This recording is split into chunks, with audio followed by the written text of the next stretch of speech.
All right, now we are ready. Welcome, everybody. Welcome back to session number 41 of Exploring the Lord of the Rings. It's December now. We're coming up on, not too long, a little under a month, and we'll be coming up on the first anniversary of the beginning of this class.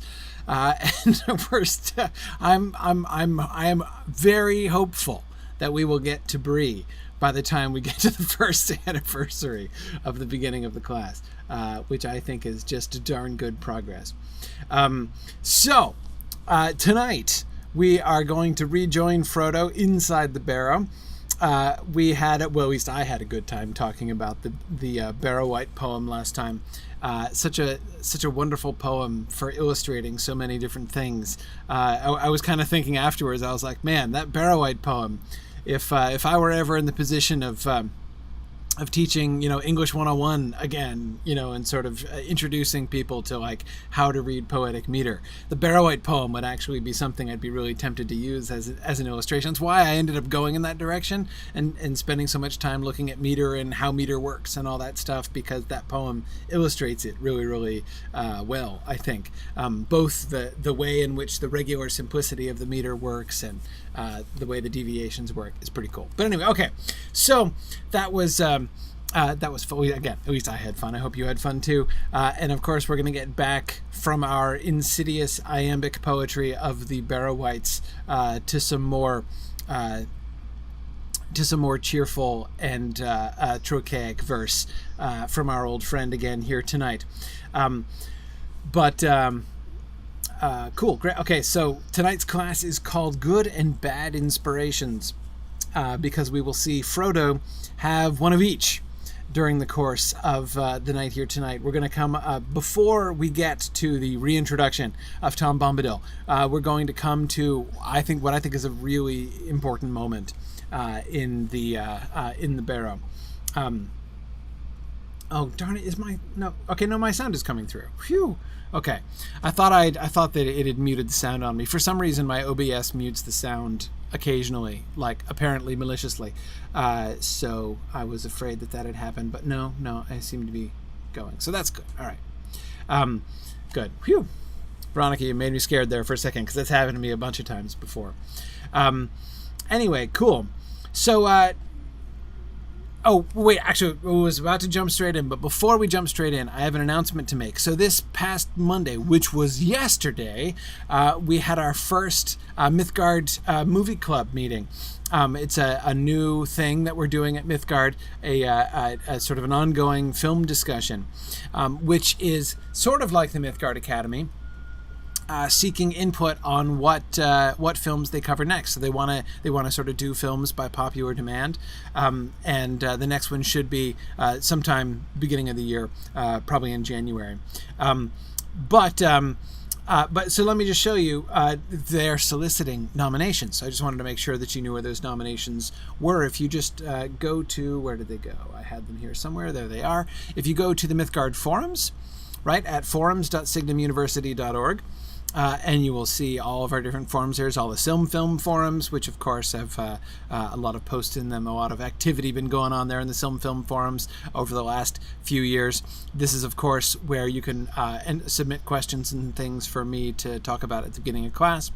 Mythgard Academy discussions here and other things, awesome, our creative writers group and stuff. And at the bottom, and this is a new one, the Mythgard Movie Club entry here. So if you go to the Mythgard Movie Club discussion, and here we have the 2018 movie selection thread, which was just posted. So that's where you can go if you would like to nominate a film for them to discuss. You can do it there. So just wanted to make sure that you all saw how to do that. I think the movie club is a really fun idea, and I'm looking forward to more future discussions and to seeing which movies you guys choose to talk about. So, all right. And also one other observation that I would make was a couple people have been asking about last week's post and stuff. There was a delay in posting my recordings from last week, which is entirely my fault. So I just wanted to apologize. I was slow in posting recordings to things so that they could get processed and posted. So my people are working hard, as they always are, on getting those things posted and right. So lot more work than it looks like to get all of the different sessions that I do every week edited, sorted, and processed and tagged appropriately and uploaded to all the various places with all the different combinations of supporting documents and stuff. So, but anyway, they're working as hard as ever, but I delayed them this week. So my apologies for that. And the stuff will all be coming up. So, yeah, see this? A lot of you wanting to talk about the Rankin Bass Hobbit. Yeah, okay. I was trying to think, where did I mean, I know I've sat down and looked at clips and done an in-depth discussion of the Rankin Bass Hobbit. I'm trying to... Oh, right! In my Hobbit class. That's where it was. Yeah, in my Story of the Hobbit class at Signum. We did a week on the Rankin Bass Hobbit. So, yeah. Cool. And Druid's Fire, the songs from the Rankin Bass Hobbit, with one glaring exception, are by far the best thing about the film. I mean, I'm a big fan of many of the songs, almost most of the songs in the Rankin Bass Hobbit. Their take on the Tra-la-la-lolly song is, I give them props for being still the only production, I think this is still true, the only production I've ever heard that actually tries to put the Tra-la-la-lolly song to music, right? But Sharon, of course, Dorward, is trolling me here with the one song which is the exception, of course. I absolutely loathe, I think is the word, loathe the Greatest Adventure song. That it's awful, just awful. I hate almost everything about it, actually. But apart from that, I like all the songs in Rankin Bass. Yeah, I'm sorry, but the Greatest Adventure song, because again, it was in that class that I really learned to hate it so much. And it's not just because of the warbly voice and stuff. Like, I can live with the warbly voice, whatever. Like, it's fine. But it's the lyrics. Like, when you actually slow it down and you look at the lyric and you think about the lyrics and you look at how the imagery that they're combining it with, it's like utterly nonsensical in a way that really ticks me off. But anyway. Now, the Ballad of Bilbo Baggins, by contrast, is, I think, eminently worthwhile. I'll take the Ballad of Bilbo Baggins by Leonard Nimoy above the Greatest Adventure, whatever title track of the Rankin Bass Hobbit. Oh, man, every single time. No, Oakwig, Frodo of the Nine Fingers is good. Where there's a whip, there's a way is like... one of the greatest movie songs of all time. So, the Rankin Bass music is top shelf. Their songs are absolutely excellent. Hollow, they're down to Goblin Town. Classic. It's so good. I absolutely love it. That's the one. If people, if anyone ever asks me, that is by far my favorite. I think the most successful element of the Rankin Bass Hobbit. But I am getting distracted. So let's carry on now and talk about the text. So again, final quick movies, Mythgard Movie Club final pitch here. So don't forget about the Mythgard Movie Club. It's a brand new thing, which had their first session yesterday, and really love to have more discussion about what films people would like to see, so that we can encourage a new conversation there. So, all right.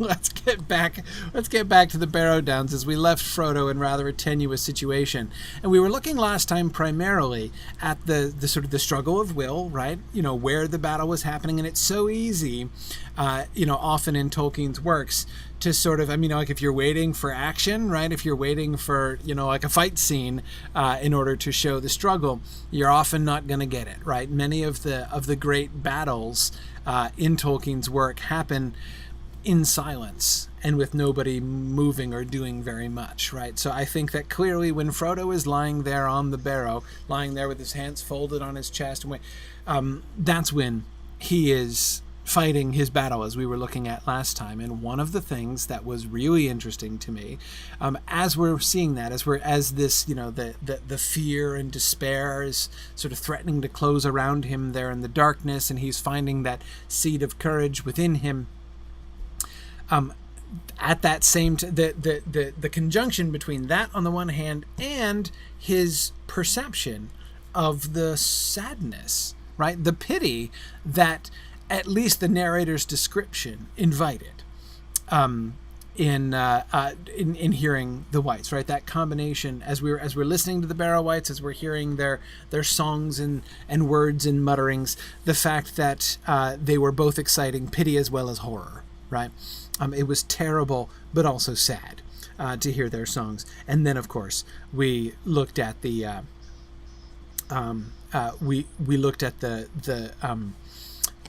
the song, of course, of the Barrow White in some detail, where we saw some of those similar kinds of things. And yes, Mike and Tony are both suggesting really good examples of exactly the kind of thing that I was just talking about, those kinds of silent battles. The initial showdown between Gandalf and the Balrog, Tony, absolutely. Aragorn in the mouth of Sauron, great example, Mike, right? I love that moment, right, when Aragorn is looking at the mouth of Sauron, and the mouth of Sauron pulls back and is like, I am an emissary and may not be assailed. Like, nobody did anything, right? Nobody made any move, and he feels like he's under attack. That's classic, right? And obviously, Gandalf and Saruman, obviously another really good example of that, the confrontation between Gandalf and Saruman at Orthanc. So anyway, lots of examples of this kind of thing. My point is, I think that we're seeing another one here. JJ asks, should evil always move us to pity when properly understood? Yes. I think so, to some extent. I mean, JJ, to kind of jump to the Silmarillion for a second. One of the things that I think there, one of the passage leading up to the line that Tony was just quoting, and still remain evil, is exactly the scene. In particular, thinking about Manwë's sorrow. His reaction to the rebellion of the Noldor and the Oath of Feanor is to weep for the marring of Feanor, right? And so, JJ, to some extent, I think that is a reaction we should always have. It does, of course, Tony, as Mandos reminds us, evil still remains evil. It's not to say that it's justified. It's not to say it's okay. It's not to say you can just look past it and be like, oh, we can just let bygones be bygones and everybody wants to be loved. Like, it's not that simple, right? And yet, yes, there is pity. There's pity, and of course, you notice Manwë in that scene is not just showing pity for Feanor in particular, like, oh man, this guy's really digging himself in a hole. He is digging himself in a hole, and it is pitiable. But it's not just that, right? He is mourning for, like, the thing that the great, servant of Ilúvatar, the great accomplishments that Feanor could have done, the great person he could have become, he should have become, right, had he chosen better and differently. It was sort of in grief and mourning for that. Marianne, exactly. It's for his fall that he's mourning, for the person he's no longer going to become. And that's the same is true for Melkor. The same is true for Sauron. I mean, there's no one, those who are the most evil and have fallen furthest and done the worst, are in that sense the saddest, right? And yes, there is pity. There is pity engaged, even for Morgoth. But again, it's not to say that you just, the point is not to overlook the evil. The point is not to look away from it or to excuse it in any way at all. And that, I think, is a really important thing, right? You can pity a wicked person without excusing the wickedness, right, and the things that person has done. And I think that Tolkien's world is pretty consistent about that. Fourth Dauntless, I agree. Pity for those who do evil is very Boethian. You may remember that, of course, is Lady Philosophy's, and remember one of the sort of paradoxes that Lady Philosophy goes on to show is that, remember, the good are always powerful and the evil are always powerless, right? One of Boethius's questions is, why is it that, like, good guys don't, like, the bad guys always win? And, it's like, it shouldn't be, right? Shouldn't the virtuous triumph and the evil get put in their place if the world is being run, by a just and, if the world's a just and orderly place, why doesn't that happen? And Lady Philosophy says it does. It does happen. Right, evil people never triumph, but by being evil, they have fallen and failed. Like they are, they may, just like Melkor is in power for a long time. Right, he appears to win, and yet, of course, he himself the whole time is losing and losing deeper and deeper. So yeah, it's a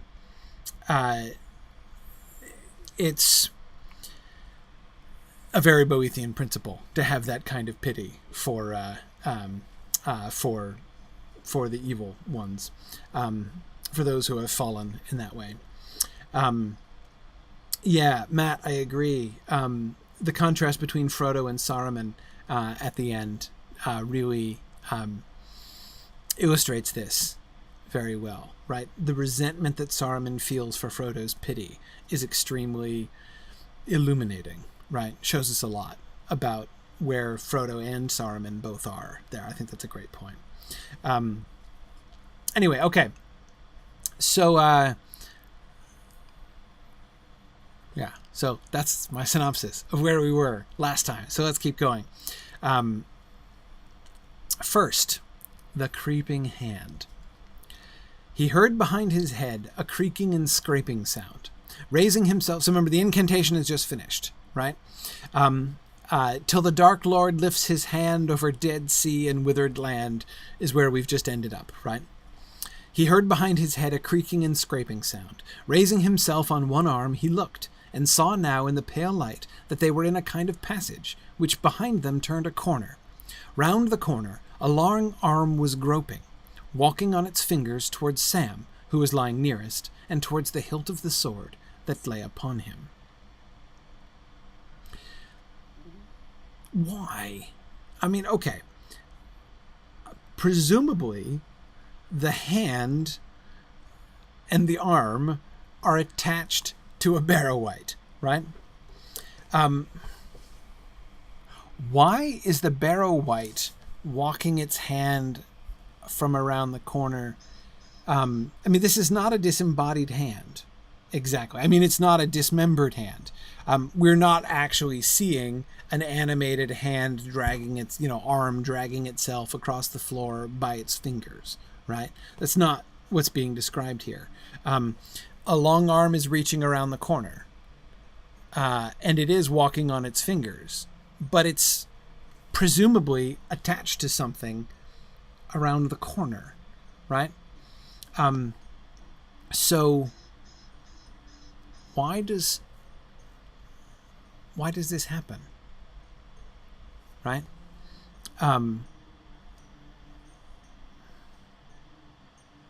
Tamara asks, why is it presumably attached to something?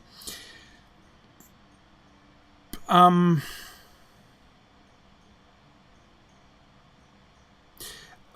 presume it's attached to something because round the corner a long arm was groping, right? Now again, it doesn't say, he doesn't see anything on the other end, so we can't prove that there's something else there. But the way that Frodo sees it disappearing is suggestive that there's, at least he seems to be assuming that there's something on the other side, right? Also the fact that he, as we will see in a few slides, is going to dismember it, right? He's going to cut off the hand, and the thing reacts as if it's actually been dismembered, right? Rather than like it's lost a couple inches of, dismembered forearm or whatever. Yeah,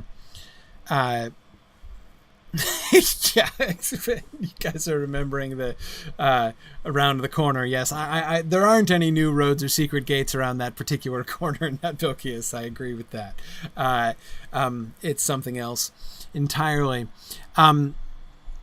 But now,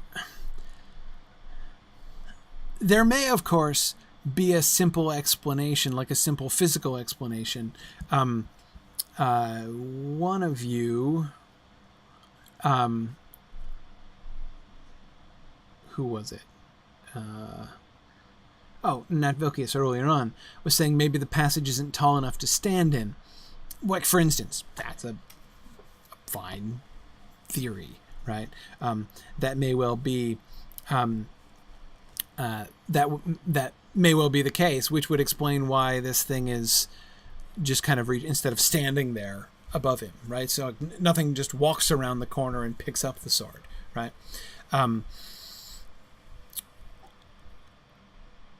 Matt, I also agree. We do have to remember the light. Remember the light that Frodo is seeing by is emerging from himself, right? He is the source of the greenish, unattractive light, right? That is sort of illuminating the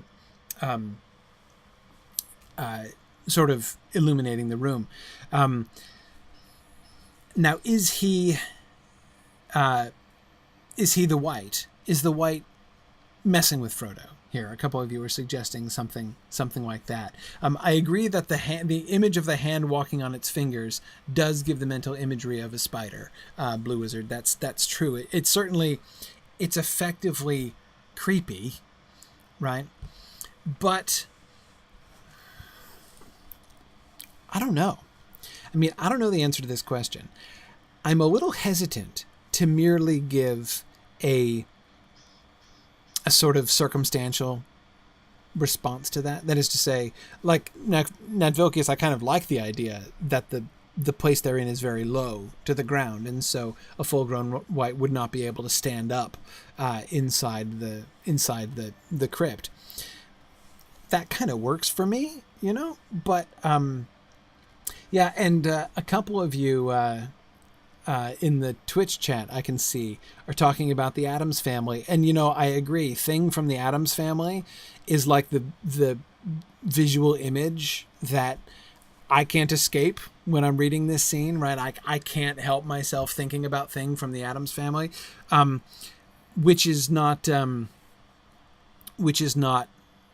really appropriate, right? It's not like that. It's kind of confounding, I think. I try to suppress that thought because I think it biases the reading in a couple different ways.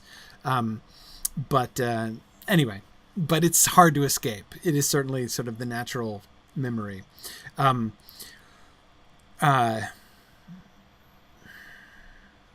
So what do you do? Let me explain why in the end, I'm resistant to because the ceiling is really low explanation. The reason at the end of the day I'm resistant to that is that involves us kind of making, I don't recall any insistence on that. Right? Like, the story doesn't say that. It may well be that that's the case, but we have to import that concept in order to explain this. And it's like, that's not a wholly inappropriate thing for us to do. There's nothing totally wrong with that. But what I would rather do first is to try to understand it in the context of what the text does give us here, right?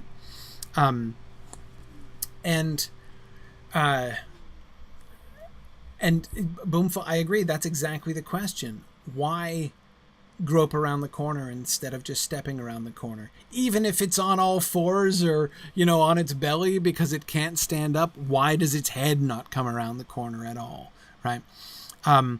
There seems to be an effect that it's going for. There seems to be something symbolic in this.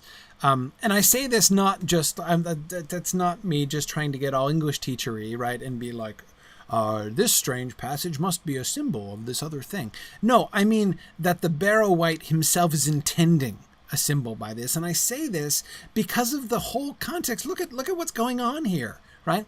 Look at how they've been dressed and postured in ritual positions, right? This is a ritual moment. Clearly, I mean, they're laid out with this sword across their necks, and they've been, bedecked in jewels, and they're wearing white robes, and they're lying as if laid out for death, with the sword elaborately over their throats. And now a hand is going to grab the hilt of that sword. This is not just like, I'm a bad guy coming along, like I'm a zombie coming along, gonna eat your brains. This is somebody coming and trying to kill you by a threatening and available weapon, right? That's not what's going on here. What's happening is the enactment of a ritual, in some sense, right? I mean, that's first, because first it has laid them out in this way with the sword across their throat, and now it is reaching out for the handle of that sword. It is now time. It is not just like, and now it's trying to kill them. Yes, it's trying to kill them, but it's more than that, right? Now it's time to complete the ritual that it has set into motion, right? And rituals are highly symbolic, right? There's purpose for these. It's laid out this way. It could have killed them already, right? If the goal was simply to cut their throats with a blade, they've had opportunities, right? They changed their clothes. They put jewelry on them, right? They could have cut their throat 100 times if that's what their goal was. But no, their goal was to set this up in this particular way, in order to do this in a particular manner, right? And part of it seems to be about the fight with Frodo. I'm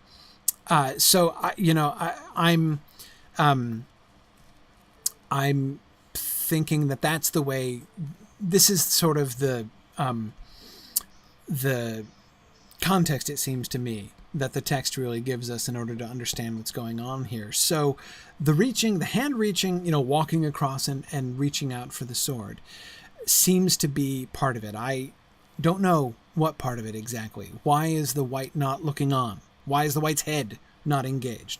Even if this hand is not attached to a body, which I can't absolutely rule out, but even if the hand is not attached to a body, then we know that there is a wight who has a head, right, and eyes, because Frodo saw the eyes when he was captured, right? Why is he not looking?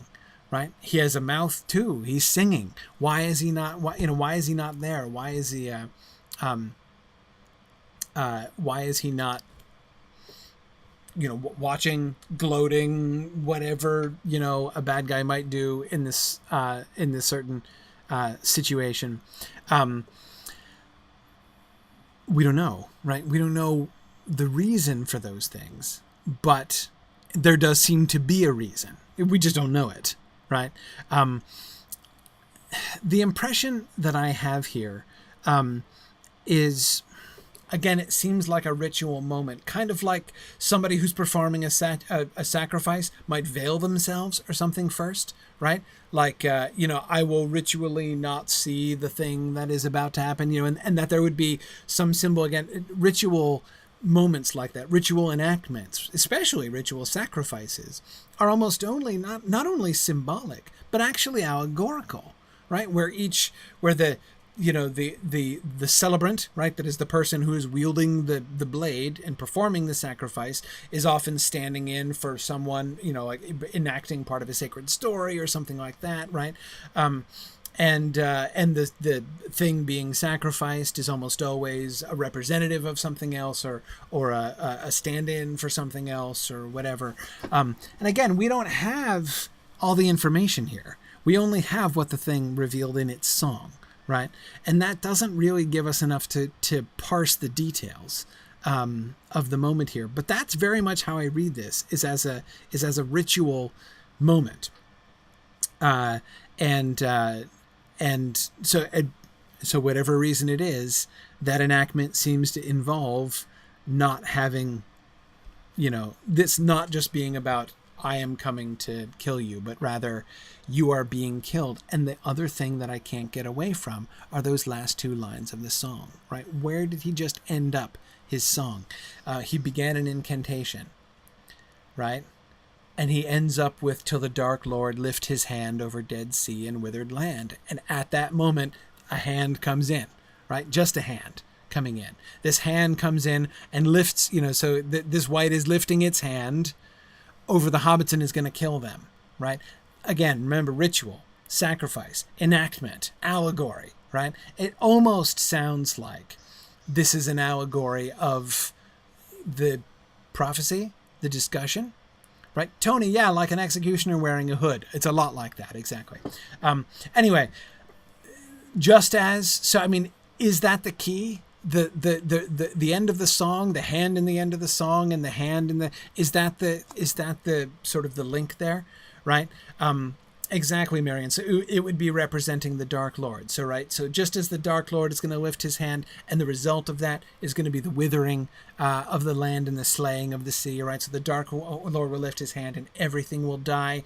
So to having invoked that, right, having predicted that, now I'm going to reach my hand, and I'm going to slay these hobbits, right? And so I shall make these. So the hobbits represent, therefore, they allegorically stand in for the sea and the land, right? The world of the living, as everybody else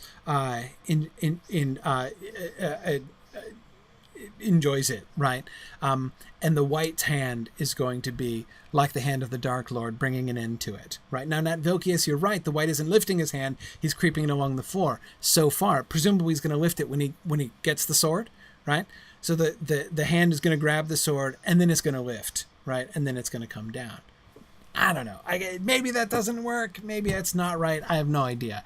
But that's the connection that I personally can't kind of get away from. And the bonus for that is that it kind of helps me to understand why the white wouldn't show his face, right? Because again, if he is enacting a ritual, if he's enacting an allegory, right? He wouldn't want he wouldn't want himself to be a part, because it's not about him, right?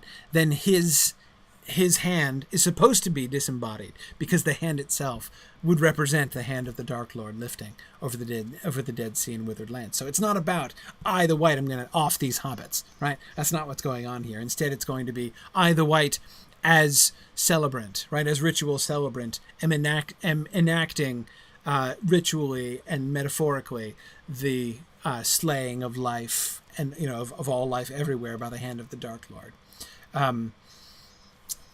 So that's always the best sense I've ever been able to make of it. It's still not entirely, I just don't find it entirely satisfying, but it's interesting. Aururon says, Tolkien's aversion to allegory arises again. Allegory is aligned with dark rituals. Well, yes and no. I mean, good rituals are allegorical too. Yeah, I mean, and Tolkien's antipathy to allegory is often kind of overstated. I mean, a lot of Tolkien fans have kind of gone a little too far in the, Tolkien talked about that in the preface to the second edition of the Fellowship of the Ring, in order to try to stop people who were insisting or sort of assuming really that the Lord of the Rings was designed to be an allegory and should be appropriately interpreted as such. And he was trying to say, no, that's not how I think. And that's true enough, right? I mean, it's true enough that it's not how Tolkien normally thinks.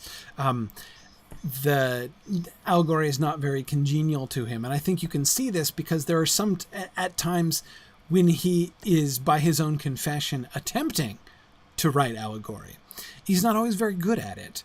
In particular, the Smith of Booten Major contains some kind of failed allegory on his part. I think, at least I fails for me. I don't feel like it works very well at all. He's just not very good at it. There are places where he does it and does it pretty well, like in Leaf by Niggle, for instance, but he doesn't think that way. He doesn't like reading things that way. It's not the way he normally thinks, but he very much appreciates the significance. And I would say, especially this kind of thing, as Marianne was just pointing out, nobody who appreciated the Catholic Mass in the way that Tolkien did would be completely immune to the sort of allegorical moments, especially the allegory contained in ritual, right? And Mary, I completely agree with you there. Yeah, yeah. Um, so yeah, Lady Schmabiok, I do think because he wasn't good at it is one of the reasons why he doesn't like it. I mean, I think it wasn't congenial to him. I mean, he doesn't enjoy reading it, and he doesn't enjoy doing it either. Whereas, like, for instance, C.S. Lewis is much better at allegory. He does when he's setting out to do allegory, he does it much better. And he much more enjoys reading and discussing allegory as well. Not that the Chronicles of Narnia are allegorical, because they're not an allegory.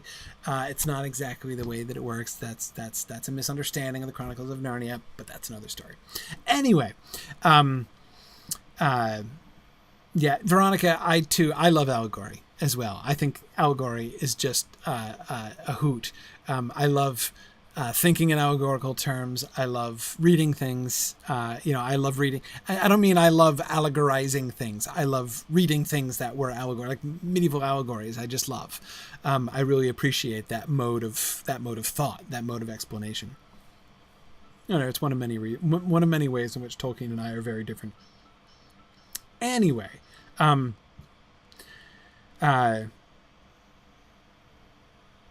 yeah, good. Yeah, a couple of you were talking about allegories like Pilgrim's Progress. Yes, exactly. Pilgrim's Progress is an allegory. And if you read Pilgrim's Progress and hate it, well, there you go. I don't. I love Pilgrim's Progress. I mean, it's adorable, for one thing. And I find it really interesting and really powerful in many others. I love it. I mean, Bunyan isn't my favorite. Spencer is my favorite, right? I mean, Spencer's allegory, the Fairy Queen, that's it, right? I love the Fairy Queen and the allegory and the Fairy Queen. Bunyan's good too. I mean, I like Bunyan. But again, whatever. Like, it's not for everybody. It's not a universal taste. Yes, Darren, Tolkien absolutely would have a stricter definition of allegory than our present-day use of the term, mostly because allegory as a mode has fallen way out of style and nobody really does it anymore.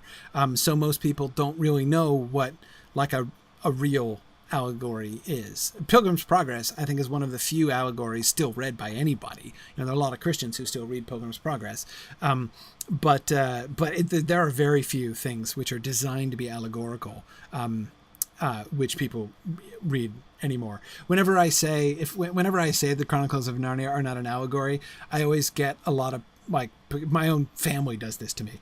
They're like, because basically they if I say it's not an allegory, what a lot of modern people hear is like there's no real Christian symbolism in it. And I'm like, no, that's not the point. There certainly is. Obviously there is. It's not an allegory. Like, you can't go along saying, like, the White Witch represents this and Mr. Tumnus represents this other thing. And, Fenris Alfur Mogrim, depending on whether you're reading the American or the British version, represents this other vice. Like, it's not, if that doesn't work, it's not an allegory, and it isn't.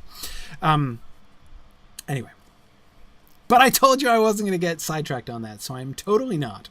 But anyway, yeah. Ritual, allegory. That's how we got onto this. I was trying to follow the breadcrumbs of my own thoughts back to where we were, which is the fact that I read this moment because it's just weird. Like, I don't care how low the roof is, and again, that's a perfectly plausible. That's a perfectly plausible explanation. But none of that to me sufficiently explain. No mere sort of cause and effect or, like, argument by convenience to me is sufficient to explain this rather peculiar behavior by the White. Right. Again, like I said, I don't care whether the hand is attached to a head or not. There are heads around, and the fact that anything for any reason thinks that the best or most effective or most plausible way to execute somebody is to, like, reach your head around the corner when you can't see and pick up a sword and blindly decapitate them. Like, that's not practical. I'm not saying it's impossible. I'm just saying it's not. To me, thinking this is a move by the White, again, not by Tolkien, by the White himself. This is an allegorical move by the White. This is an enacted ritual which has a symbolic meaning, a deliberately symbolic meaning from the White's standpoint. That seems to me a much more satisfying explanation of that behavior than trying to build up some combination of, physical circumstances which sort of necessitate this as an action, if you see what I mean. Yeah.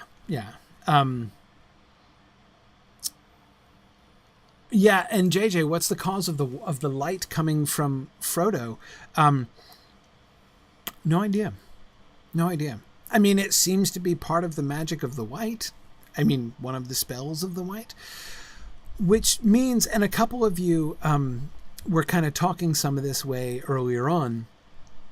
That is about that there's a certain level of showmanship here. Freaking Frodo out seems to be part of the goal. I mean, heck, I think that even waiting until Frodo was awake to pull off the execution, to do the ritual slaying of the other three hobbits, seems to be a choice. I mean, Frodo was asleep. We don't even know for how long, right? So, again, lots of opportunity to off people, which the Whites didn't take. Clearly, it's not just blood or brains they're after in the most expedient possible fashion. That's perfectly obvious, right?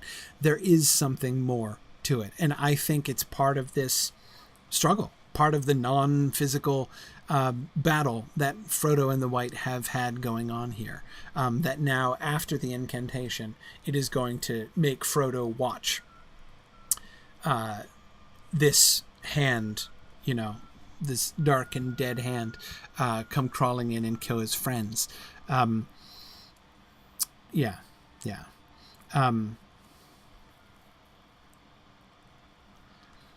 good. Darren was just quoting the passage when Frodo is captured by the White. We do get the two eyes, right? Cold and lit with a pale light.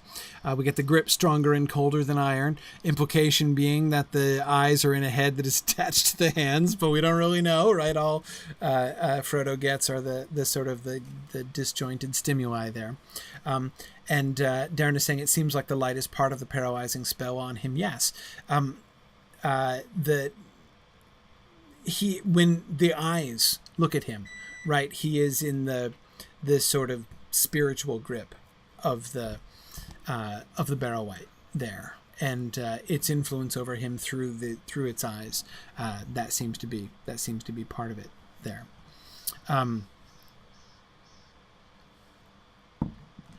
Yeah. Okay, let's keep going. Now, here is the really, really important bit. At first, Frodo felt as if he had indeed been turned into stone by the incantation. Then a wild thought of escape came to him. He wondered if he put on the ring, whether the Barrow White would miss him, and he might find some way out. He thought of himself, running free over the grass, grieving for Merry and Sam and Pippin, but free and alive himself. Gandalf would admit that there had been nothing else he could do. Okay. We have come to what is, I think, clearly a ring thought. This is the influence of the ring. I'm confident in that. Why? Why do I think that? Well, first of all, he's thinking about the ring, right? That's the number one thing, is that the ring tends to make you think about it, right? So this is, I think, clearly the ring's influence on him. And yes, Darren, you're absolutely right. The other giveaway is for me that last sentence. Darren says, previously, Frodo's ring monologue explained away any objection from Gandalf, right? Gandalf's advice was absurd, right? He was still in the Shire. Remember that? Yeah, absolutely. That kind of rationalization, right? That kind of like, no, this is really a good idea, right? I can see how this is really a good idea. And yeah, amongly that idea, he'll mourn his friends, right? It's terrible that they're dead, right? And it's not that by running away I'd be being like callous or whatever. Like I would grieve for them, right? So like that would make it okay, because there's nothing that I could do. And yes, Matt, the way that it's described about the thought coming to him, right? A wild thought of escape came to him. But the important thing, I think, here is what Tony just said. The ring doesn't offer something you don't already want, right? This is a thought that comes to him, but it's not like it comes out of nowhere, right? This is a thought of escape, like run away from this horrifying, terrifying situation that you're in, right? It's not like that thought has not wandered through his mind at any point in the last few minutes, right? It's more like the ring is seizing upon this impulse, which he obviously has, right? And he obviously is fighting down, especially at this moment, right? But also, what is the impulse? What does the ring want him to do? To leave, to go off, to abandon his friends and go off, right? And we've seen it do that before, right?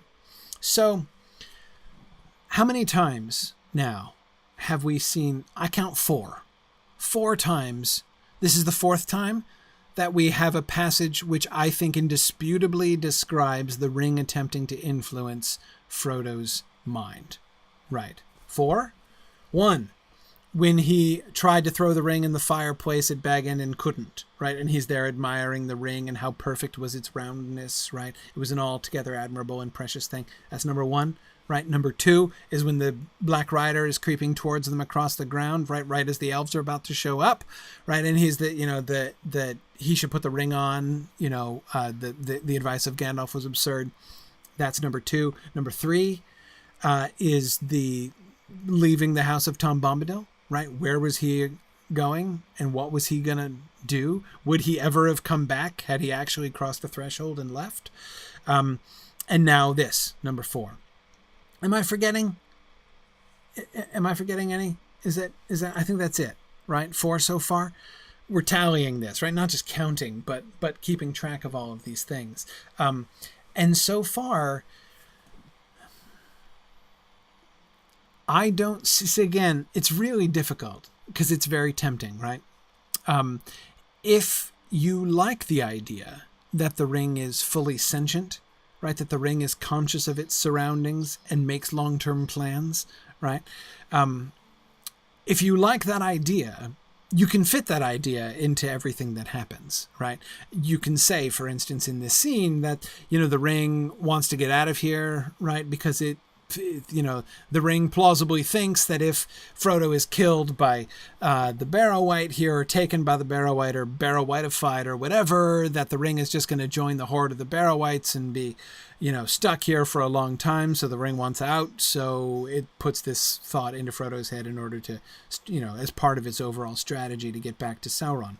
It works. I mean, you can do that. You can't stop that if you want to do that.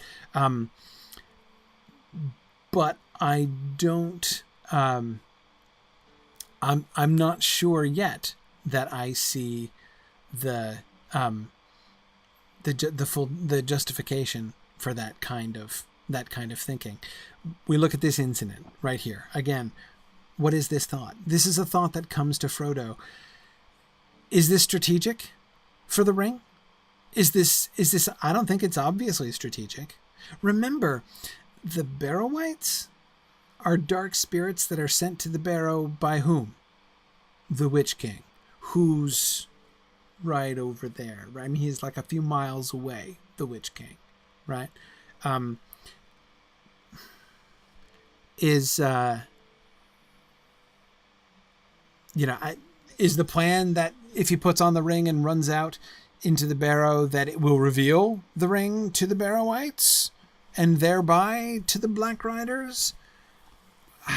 It's possible, right? It's possible that it's part of a strategy here.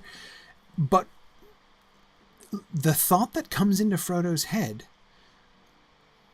although again, I think that this scene is absolutely the ring working on him. It's working on him. Right? Not necessarily just using him as a pawn. This thought is not an alien thought, right? This is not out of nowhere to serve the ring's purposes.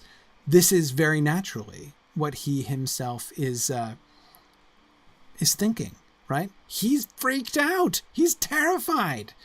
And why should he think he could do anything else, right? Why should he think that he could rescue Frodo and Sam and Pippin, right? What's he supposed to do? Kill the Barrow Wight, right? How? He's not even armed. What's he going to do? Strangle it?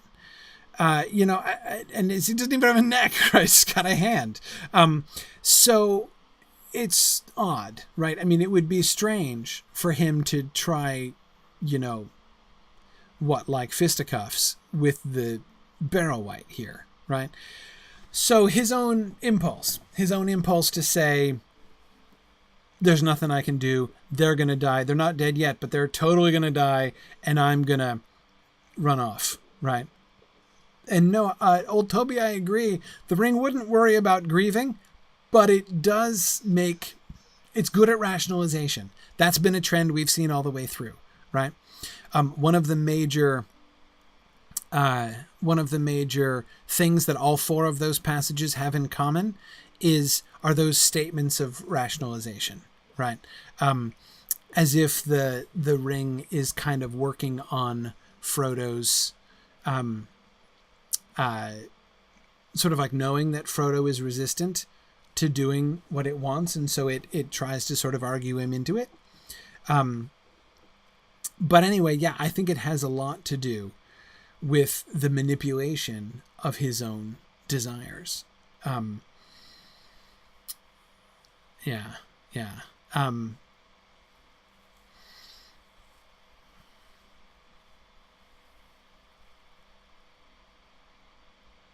Gandalf would admit there'd been nothing else he could do. See, it makes perfect sense. Because see, here's the thing. Forget for a second what the ring wants. May or may not be planning, right? What we know is the decision point that Frodo is in, right? And if he makes this decision, it's going to change him, right? And that too has been consistent, right? Think about again for a second. Forget the ring. Forget the question of its own intentions, and think about Frodo only and the decision, the choice that Frodo is pushed to make in all four cases, right? First, are you going to throw the ring away? You said you'd be willing to destroy the ring, right? Will you throw it away into the fire? And he doesn't want to, right? Because it's so beautiful. How could he just chuck away the ring, right? Is he going to do it or is he not going to do it? He chooses not to do it. And Gandalf says that shows that the ring has far too much hold on him already, right? That is, he is being changed. Again, forget about the ring for a second. Think about him, right? He is being changed. He is being affected. He's being influenced in his own choices, in his own priorities by the ring. The second choice, right, is not just about, on the one hand, it's about responding in fear, right? But it's also about defying the advice of Gandalf. Gandalf told him he should not wear it again, right? He shouldn't put it on. So is he going to do what Gandalf told him to do? Or is he going to do what seems best to him, right? Bilbo had used the ring, and he was still in the Shire, right? All kinds of good rationalizations for doing this thing that he has reason to know is wrong, is foolish, right? But is he going to listen to that, or is he going to decide for himself, right? What he should or shouldn't do? Is he going to take that into his own hands? It's a small choice, right? It's not like the choice between obvious good and obvious evil, right? It's not like, I'm thinking about Anakin Skywalker and the Revenge of the Sith, right? It's not about like, do I go and slaughter lots of children or not, right? It's not one of those moral decisions. Rather, it's a much smaller point. But anyway, and then again, the third one, does he leave, right? Does he stick to his dignity? Like Tom Bombadil is making light of the ring, right? Does he walk out? He's not storming out in a huff, right? Except he kind of would be, right? He was a trifle annoyed at Tom. But even that sounds like a rationalization. I think he's more than a trifle annoyed, right? There's a part of him that's upset, such that he's leaving the house, right? He's going to walk out. And here, right, he's tempted to do a thing that he surely really wants to do, which is run away. But again, if he does, it's losing, right? He is being guided by the ring to essentially give up the struggle that he's been having with the Barrow Wight. If he gives in to fear like that, if he just tries to escape and run away, the Wight wins. Do you think that's going to work? I don't think that's going to work. Again, ring aside, the Wight is trying to fill him with fear. I suppose the Wight to have probably thought of the possibility that filling him with fear is going to result in him trying to take off and run away, right? That's hardly an unanticipated response, right, to being dominated by fear. I suspect that the Wight would quite enjoy that, actually, if Frodo tried to do that. Now, would the ring enable it to escape from the Wights? I think knowing what we're going to learn about the ring in the next few chapters, no, I don't think that he would be invisible. I don't see any reason to think that he would be invisible to the Wights. Yeah, and Hrothgar, the door to the Barrow is sealed anyway, and the ring isn't going to give him the ability to open the door. So yeah, when we think about it, though, Frodo's record is pretty bad, right? 4 times. 4 times the ring has tempted him. How many times has he given in out of the 4?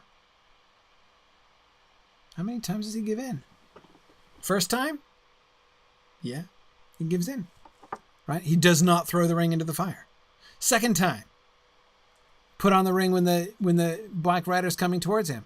Yep, he does. His hand is reaching for the ring when the elves come in. If Gilderoy shows up 2 minutes later, he's putting on the ring, right?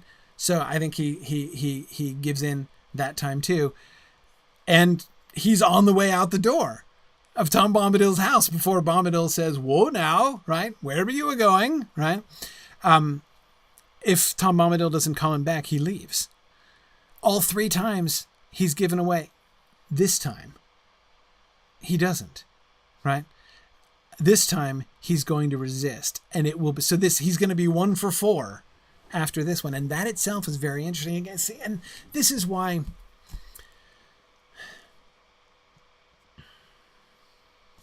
it's difficult. It's difficult because it's not what we want to hear. It's not what a lot of us want to hear. But the more I think about these passages that we've seen, the what I think are clearly certifiable ring moments, right? Ring temptation moments. The scenes that we get by which we can judge what is the ring up to, right? What is the ring's relationship with its bearer like? What does it really do to the person who is holding it? So far, the question of what is the ring's plan? What is the ring? Is the ring attempting to do something? Does it have a strategy? My answer to that so far is the story doesn't seem to be interested in that question. That's not the same thing as saying, no, it's not, right? We can be sure that it's not. There are lots of questions that we have about a story, that we have about a text that the text just does not answer, right? Because it's not the thing that the text is interested in. And to me, a really important part of reading a text carefully is not like looking really, really hard until we screw out of it the answers to all of the questions we want answered, but rather trying to be sensitive to what questions is the text in fact interested in answering. So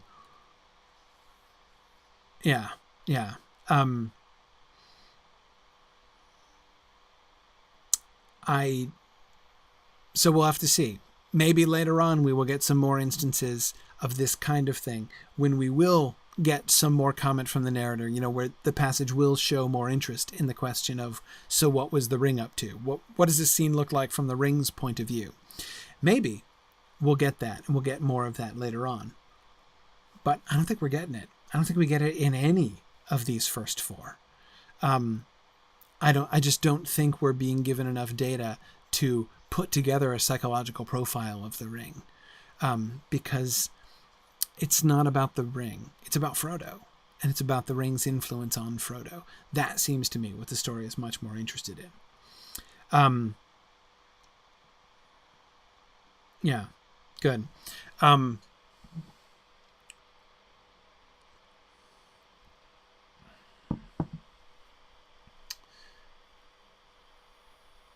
That's an interesting point, Tom. Thomas Joint says, I've noticed that the more powerful servants of Sauron seem to prefer to use fear and corruption before physical force. They seem to enjoy causing fear and pain, but are cowards at heart.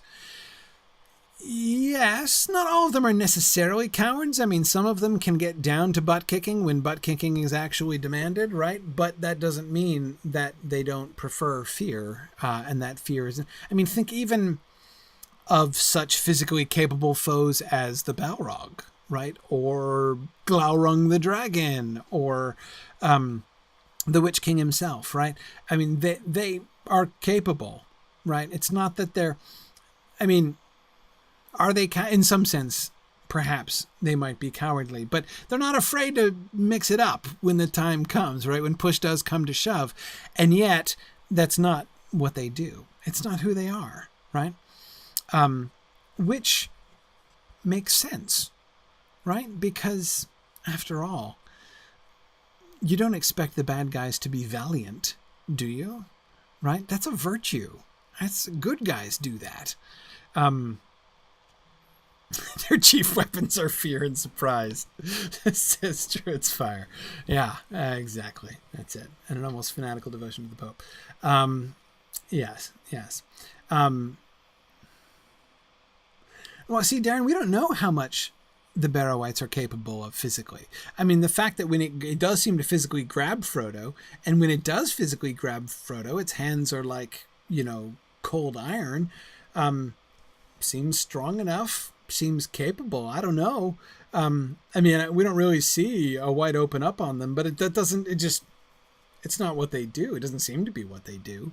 Not really what they're interested in. Yeah.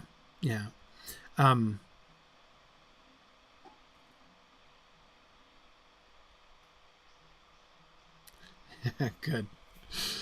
All right. See what you did, Druid's Fire. Now everyone is sidetracked into Spanish Inquisition comments, which is really kind of inevitable once you begin. But anyway, okay, let's keep going. Let's look at Frodo's response.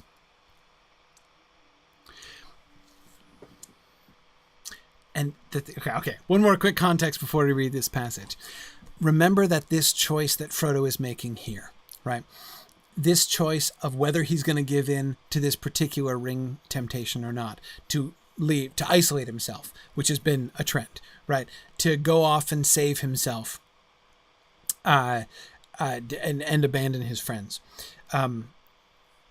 His choice, whether or not he's going to give in to that, which has got to be super tempting at this particular time, more tempting than any of the temptations. Okay, number 2 was pretty big when the Black Rider was crawling across the grass towards them, right? But even that was nothing like this. I mean, the Black Rider was spooky, right? The Black Rider made him feel very uncomfortable, but he didn't even know what it was, right? It was just this creepy, inexplicable thing in the Shire, which he totally did not want to find him and was worried about that.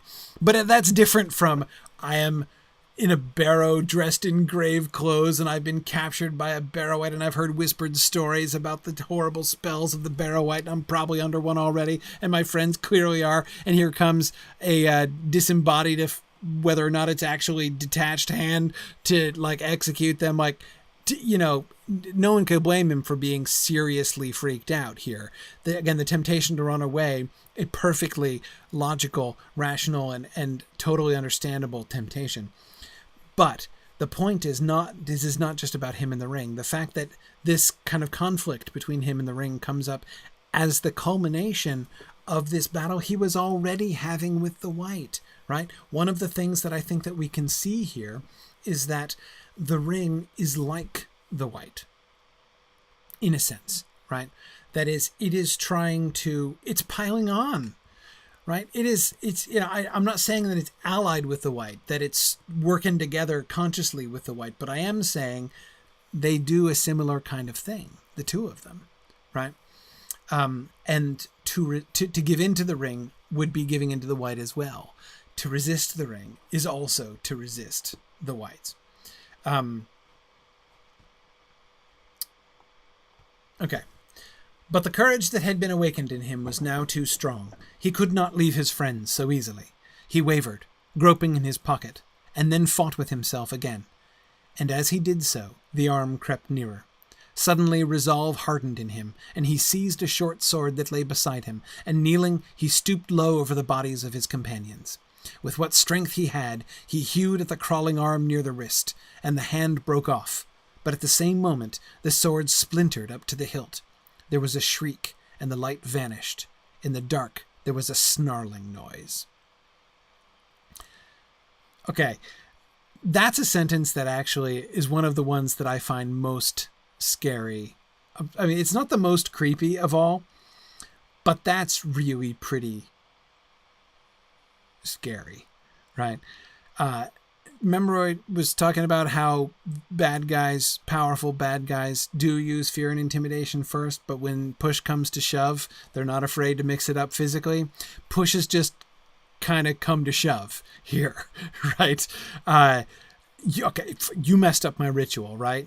Okay, fine. You know what? Forget it. We're not doing this anymore. I'm turning the lights off.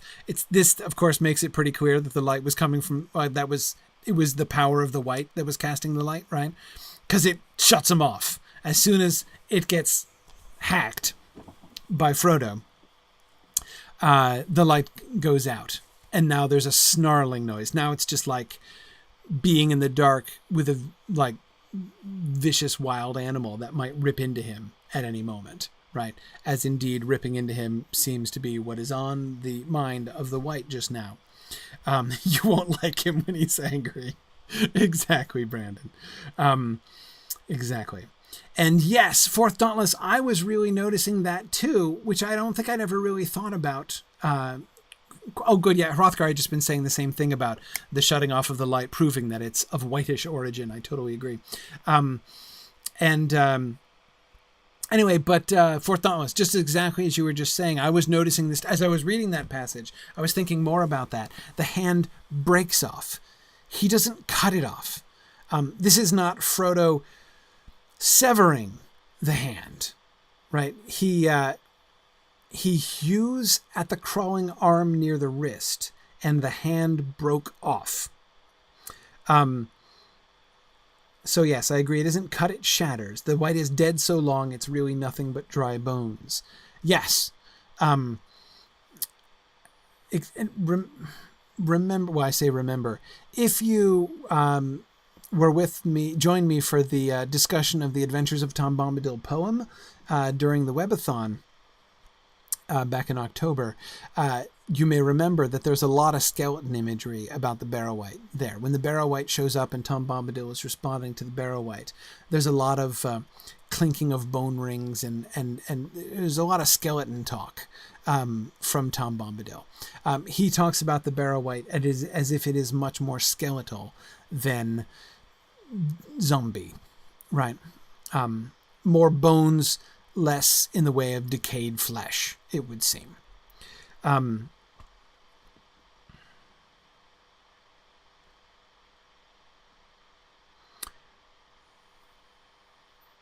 And the sword splinters up to the hilt. So the sword breaks and the hand breaks off. I wonder how to understand the connection between those two things. Yeah, Hrothgar, that's exactly the kind of question I'm asking right now. Does the sword break because it's old, or because it breaks the white's power and shatters doing so. Or a third possibility, Hrothgar, is it by breaking the sword? Is that the breaking of the white's power? Does breaking the sword break the white's power? Is it the breaking off of the hand that breaks the sword, or is it the breaking of the sword that breaks off the hand, if you see what I mean? It is true, Tony, that later on we will hear that all blades perish that pierce the Witch King. But of course you'll remember that Merry's sword will burn away after doing so. And this seems to be different anyway. But we do have precedent. Well, we will have precedent for that kind of thing. We don't yet. I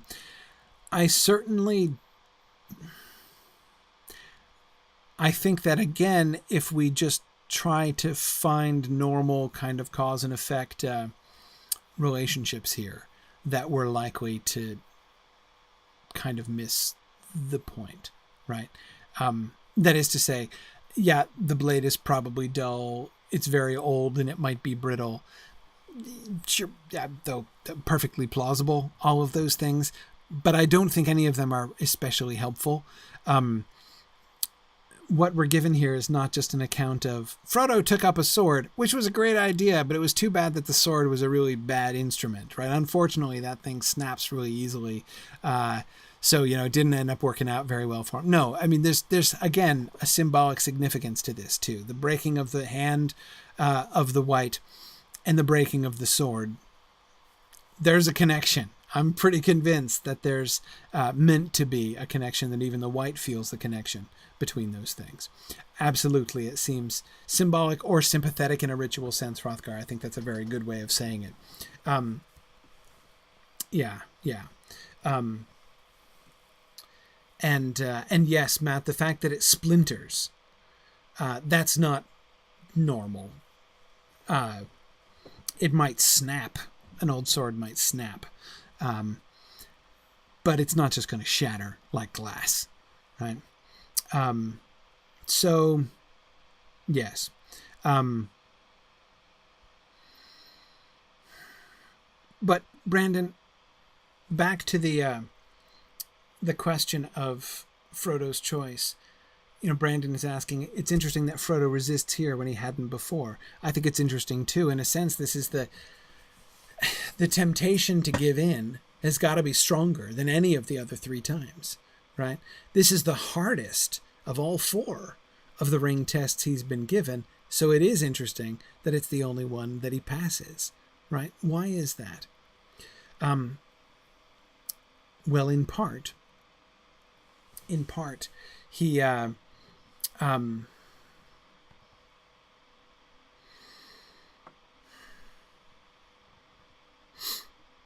in part, it's that seed of courage, which has already been awakened, right? That's the thing that's different.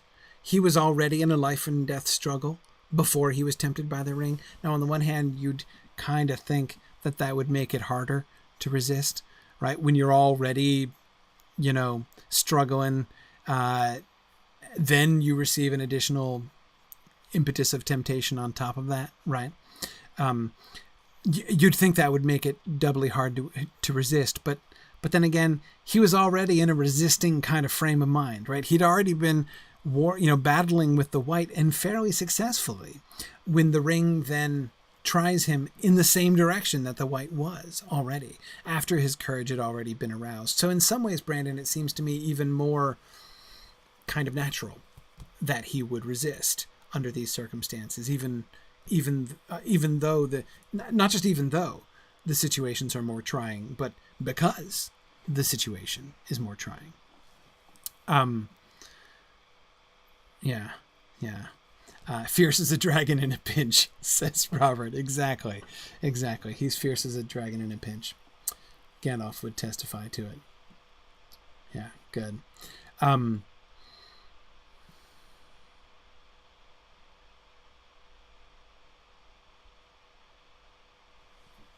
Yeah. Now, Kimber, I agree that the ring is tempting him to betray his friends, which is perhaps too much too soon, right? He's not ready to do that yet.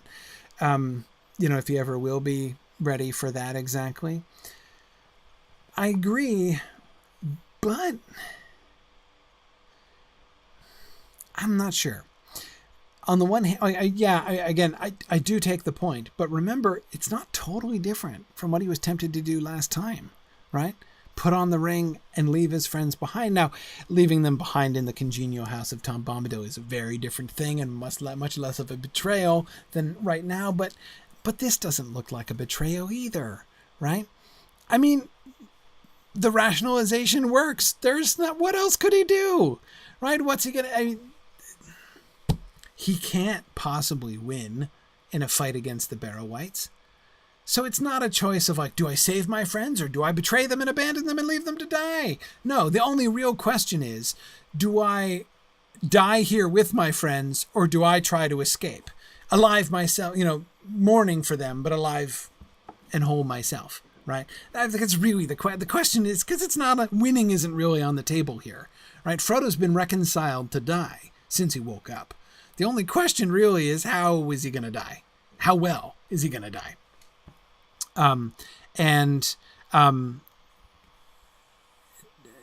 So again, it's not about, do I give up my friends to death or not? That, I don't think it's about saving them.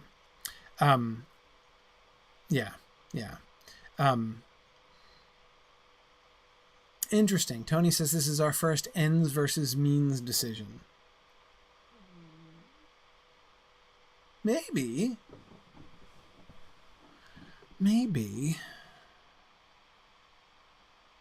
To some extent, Tony, you could say that the second one, when the Black Rider was approaching them, when the Black Rider and Gildor were both approaching them, you could say that that's an ends and means question as well.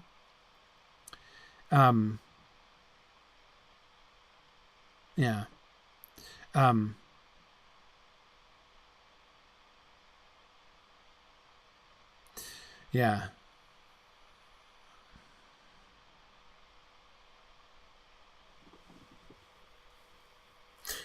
Anyway, okay. So the sword shatters, the hand breaks. I realized that other thing that was good. So we were talking about Hrothgar when you were talking about the breaking of the breaking of the sword seeming to be connected with the breaking of the spell, right? How the light disappears and the ritual is broken, right? That seems to me. There was something else that was kind of niggling at me, a parallel, not a non-Tolkien parallel. That then I finally placed what it was, of course.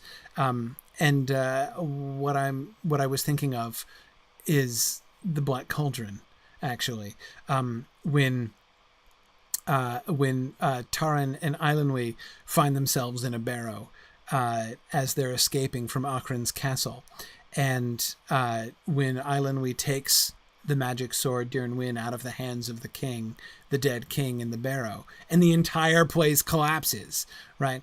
As you know, that like the spells are rigged to something, right? Which might not make any sense, right? It's not always necessarily a logical, but that's the kind of thing that happens, right?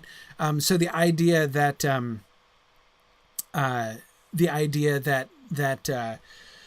the performing of some action like this has some kind of symbolic significance, even if the symbolism is not clear, right? I mean, again, in that story, nobody knows why that's important, right? Except that wasn't in the Black Cauldron, was it? That was in the first one. That was in the Book of 3. Sorry. Anyway. I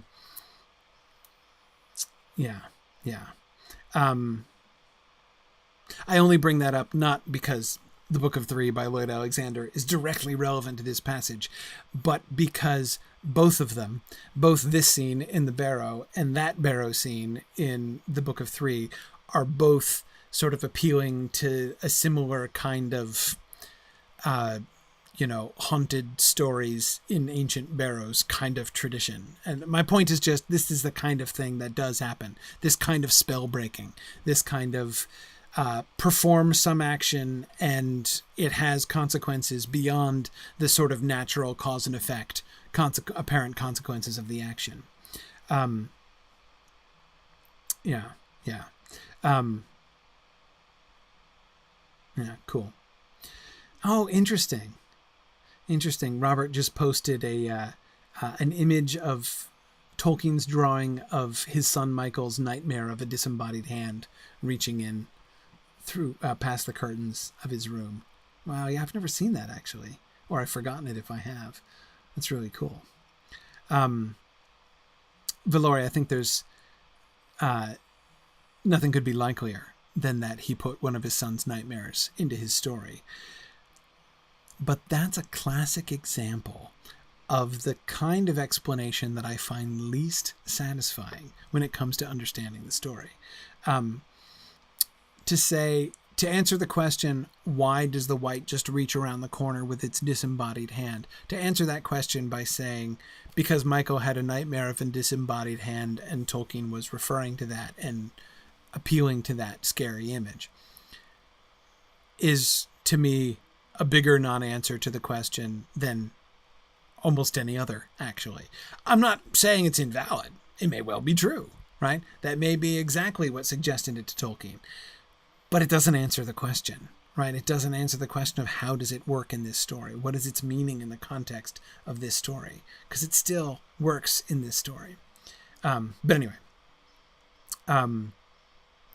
Yeah, Matt was saying he finally remembered where some of these images feel like they're coming from the Mabinogion.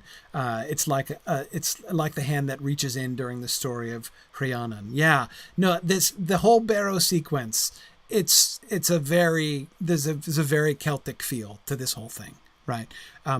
This does strike me as an especially Celtic kind of moment, right? And that's, Matt, exactly why I'm thinking back to, Lloyd Alexander and just using that to kind of appeal to that entire tradition. I do think that's the kind of precedent that Tolkien has in mind here. Yeah. Thomas says, what do I think about the answer? Because it's scary.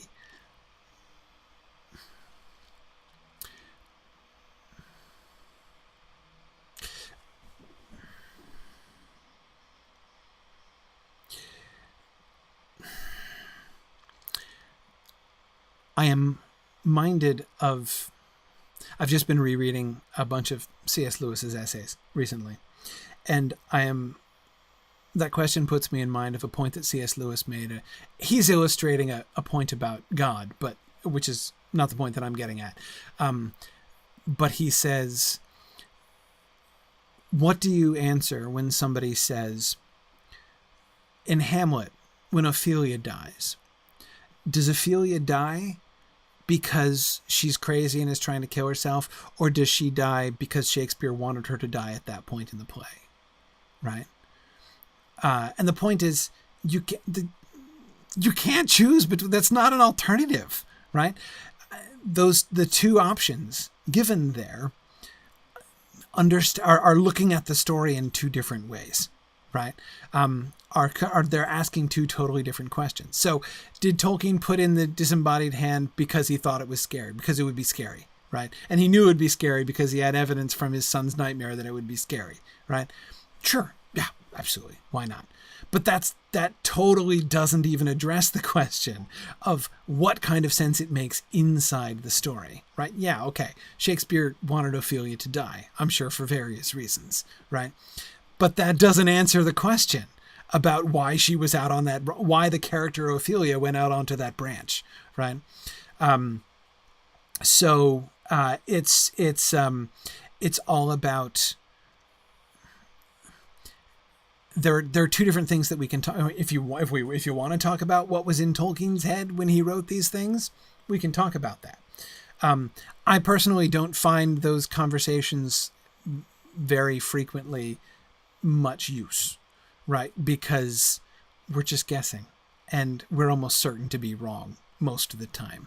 So it's pure speculation, and even when it's not, that is even in the few cases we have where Tolkien tells us what he was thinking when he did that, I find it of little more than sort of curiosity interest, right? I mean, it's kind of interesting in the same way that it's interesting for, like a stage actor to tell you about what was going on backstage during a play. It's kind of cool to think about, or, interesting to hear about, but it's not like it helps you understand the play better, right?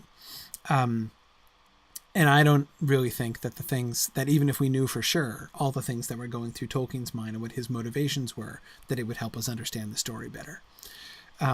So of those two things, what's going on in Tolkien's head when he's writing this, and what is the story saying? What's happening in the story? Of those two questions, I am almost always interested almost exclusively in the second one. And the most important thing, I think, is for us not to get the two of them confused, right? To say, again, to say like this, this thing in the story happens this way because Tolkien wanted to create this particular effect is simply a non sequitur when what we're trying to do is understand the story, right? Do you see what I mean by that? And again, I hope, I hope that makes, I know that can kind of come out wrong, or come across wrong when I say that. I don't mean to sound snobby or to some extent, I have perhaps an underactive curiosity about what was going on in the mind of the author. It's one of the reasons why living authors annoy me, because they're always talking about things like that. And I don't want to know. I don't care. In fact, I find it a distraction. I'd rather not know what they were thinking about when they were writing it. The deader the better. The deader the better, Nat Vilkius. That's totally one of my life mottos. Anyway. Okay, cool. Anyway, all right. Where were we? We were breaking spells and removing swords from barrows or shattering them inside it. Yes. Yeah. Matt, no, I was clearly not trained as a Yeatsian or Joycean, and I know it's one of the things, I think, frankly, that makes Tolkien a very uncongenial study for a lot of, like, why there's, Matt, why there are so few people who love Joyce and Tolkien. I know they exist, but, why so? I have never met a Joyce scholar, like somebody who is just a Joyce scholar, who also really, in his spare time, enjoys Tolkien. I don't think I've ever seen that. Maybe nowadays. See, well, I know, Nat Vilkius, I know Serena will do them both, right? But see, she's not a Joyce person who also does Tolkien. She's an Inklings person who also appreciates Joyce, which is different. That's a different species. But anyway, okay. All right. I should wrap it up soon. In fact, arguably I should wrap it up now. We've got poetry on the next slide. No, there's no hope.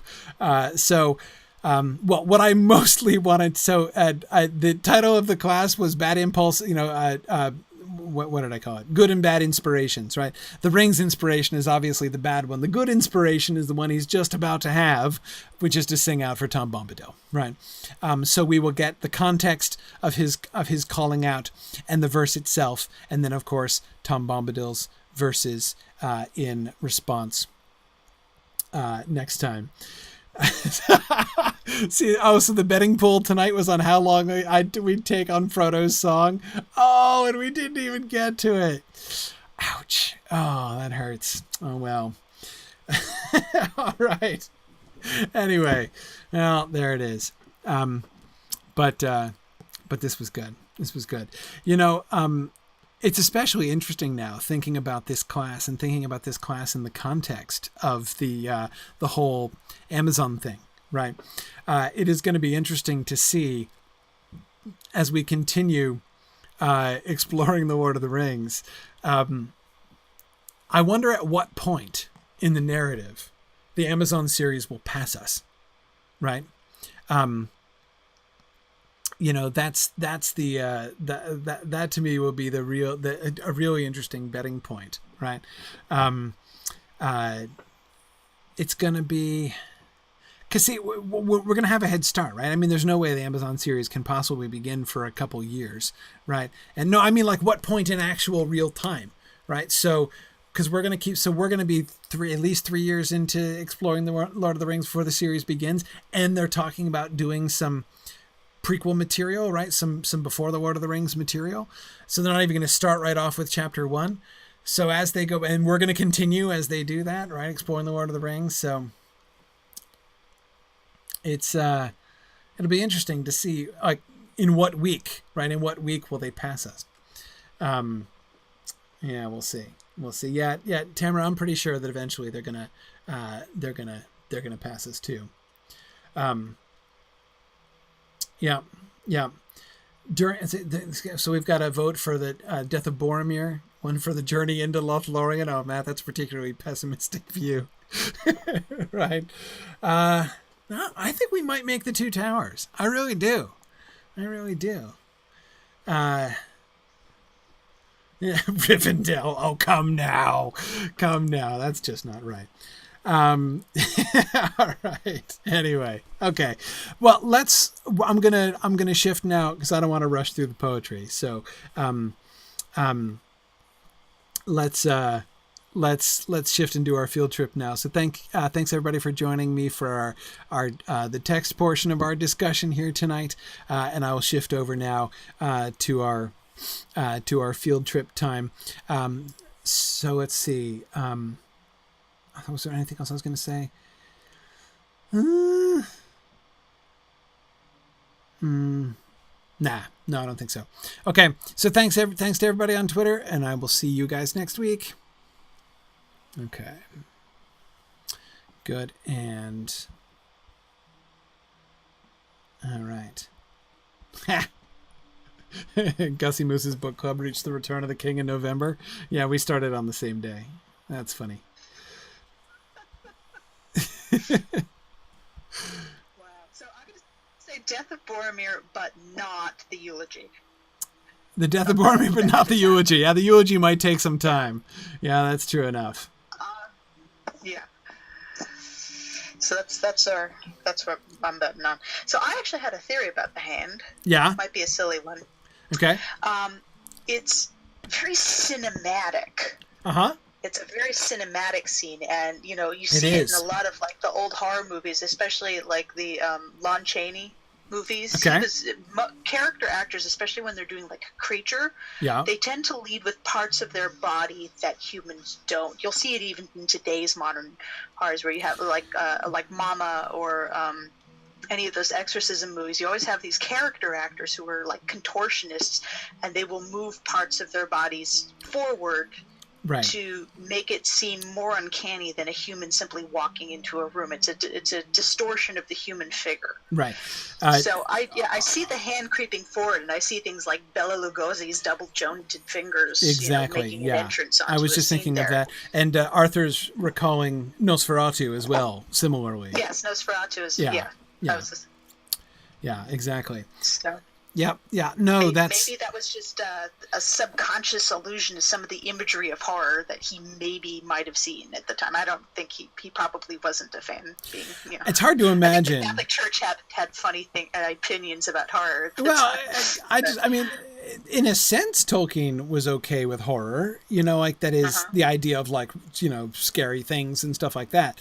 I mean, he does horror really well. I read as a kid. Absolutely, but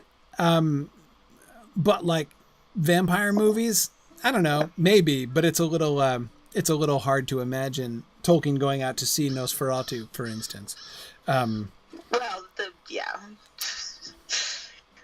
is that. You never know. Well, he did go on dates. We are aware of that. And there was nothing else to do. You go see a silent picture, I guess.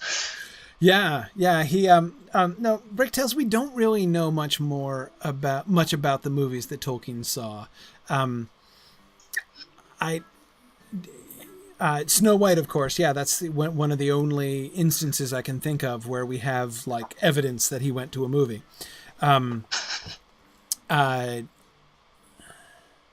Even just the fact that he alludes to the cinema so infrequently.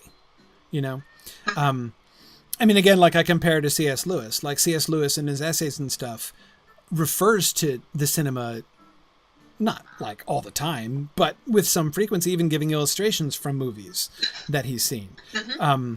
Like, again, I was just reading his On Stories, where he talks about the ways in which the filmmakers who made the film version of King Solomon's Mines, the Rider Haggard novel, wrecked it, right? You know, like the things about the story that they were really insensitive to.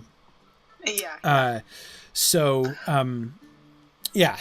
he, again, like clearly he saw movies, though I don't get the impression he was a huge fan. But in any case, he might be like my husband. He took me to see a movie every 2 weeks, and then once we got married, he never saw one again. Not if he could help it.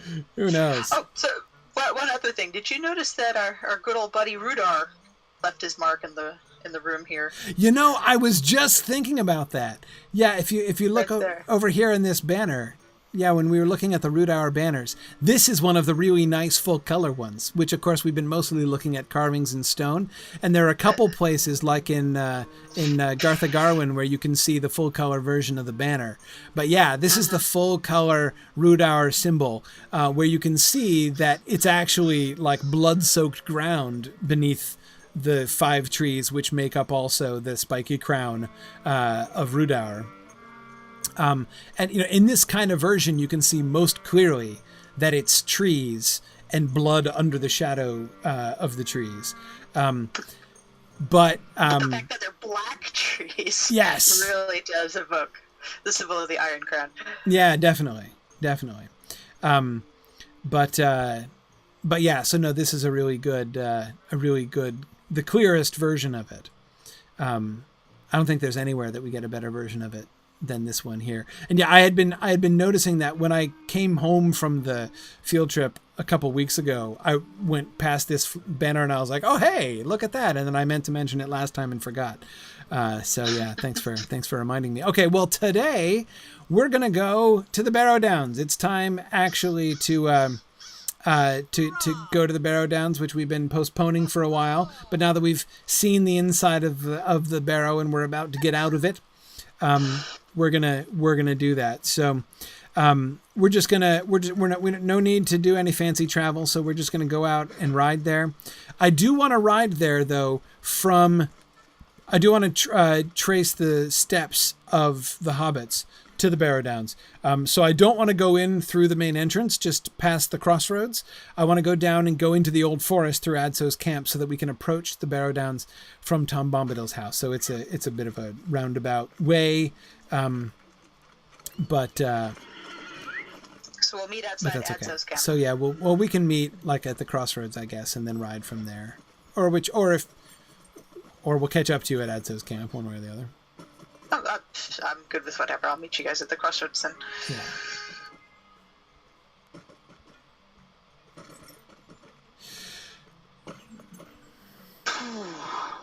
Lagging in Brie, hard to believe. Oh, really? So my car situation has been amended. I've gotten a new van, because the last van was silver and this one was a white van, the kids are calling it Vandolph the White. That reminds me, we just came in our reading of the Silmarillion. My sons and I just came to the first place where Tolkien uses the word van in its archaic sense, like meaning in the front. But like Matthias was extremely amused at Tolkien using the phrase, you know, they were in the van, which is understandably amusing. Oh yeah, I was my kids were asking because I think there was some song. I think it was a music hall song from the Victorian period that uses the word van. It's like, no, it just means a cart where you can move a lot of stuff around. Right. Yeah. Exactly. Yes. Bricktails. That line about Aragorn. Isn't Aragorn and Éomer riding with Theoden in the van? Yeah, it's out of context. It's easy to misunderstand. It paints a pretty funny mental picture of them, fighting over the armrest and trying to find where that seatbelt attachment went. Yeah.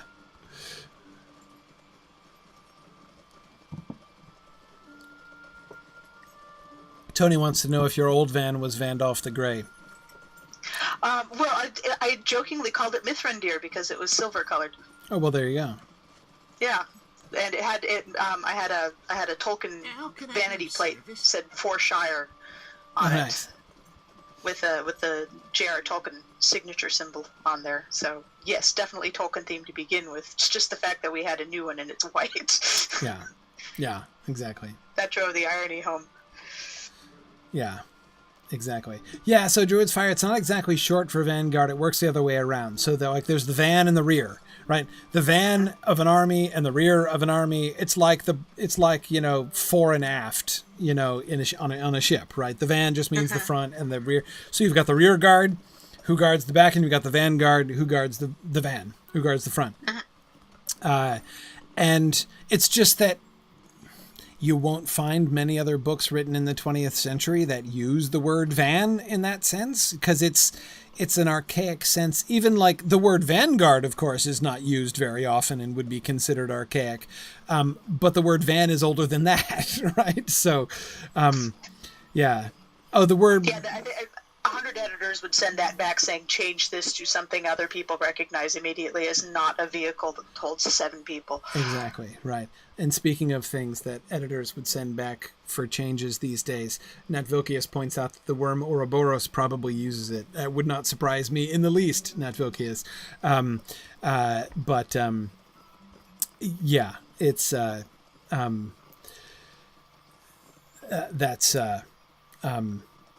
Again, not surprising because of the heavily archaic speech of everybody in the Worm Ouroboros. All right, sorry. Let's head into the Old Forest here. So this is a non-canonical entrance to the Old Forest.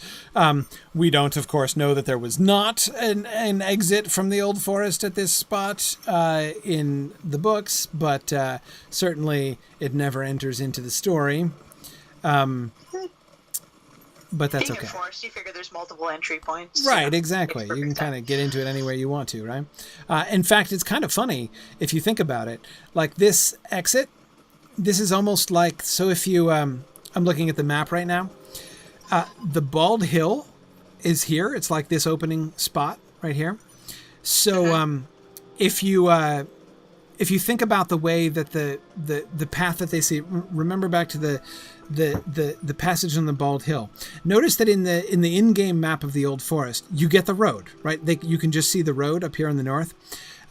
So from the Bald Hill, you'll recall they saw what looked like their plan was to go to leave it to the north, right? Up to pick up the road again. So indeed, this path that we're coming in is sort of more or less exactly the way that they were hoping to get out, that they were hoping to leave the forest from the Bald Hill. But of course, the game does preserve that, right? You can't get here from there. You can't go from the Bald Hill to this northern exit. You can only go by way of the Withywindle, right? All of the paths lead you down to the Withywindle. To get from here to the Bald Hill, you have to go through the Withywindle. To get from the Bald Hill down to here, or indeed to anywhere else on this side, to the Barrow Downs, to Tom Bombadil's house, to this northern exit, you have to go down to the Withywindle first. So they did... it's almost like the forest is hurting you. Right, exactly. They did manage to sort of accomplish that thing. And I know that Druid's Fire, I know that the map is not original, that they didn't always have this map in game. But oh man, how much was that suck before they made the map for this? I could barely get through with the map. Yeah, exactly. It's I also was not playing in the pre-map days, and it's hard to imagine. Oops, sorry. Yeah, I think down here. Yeah. Yeah, I still get turned around. It's easy to get turned around in here. Yeah. It It really does. This is I don't know. This is one of the few times when I went into this forest, I really did feel like they really captured just how completely lost you could get in a world. Yes. Even though like the paths that they make are relatively wide, and there's lots of places where you can't go, right? So, it's more like following a labyrinth than getting lost in a forest, right? And yet it still does effectively create that. Even the fact that there are those designated paths, right? Let's make sure everybody gets here. We're at Tom Bombadil's house. Oh, and the map can be misleading. It's one of those things where I think that's an opening there, and you find out, no, it's a wall of trees. It's almost an opening. I get as frustrated as Mary does. Yeah. All right. Okay, cool. All right, I think everybody made it to Tom's house. Okay, so we came to Tom's house before. Now this is the path out to the Barrow Downs. Now it is nighttime. So we won't be getting the full effect that the hobbits had going through the bright day. Now I'm wondering if this hill here, so one issue here, the description of just the terrain, right? Of, like the country as it opens up around them and everything like that. It's really hard to do that accurately with in-game geography because the scale is completely different in the in-game geography, right? They can't make, in order to maintain the scale that they have, in order to make it feasible, to ride all the way to Rivendell or to, Minas Tirith in a reasonable amount of in-game time, they can't make it very far from Tom Bombadil's house to the Barrow Downs, right? So it's just one of the natural kinds of consequences of the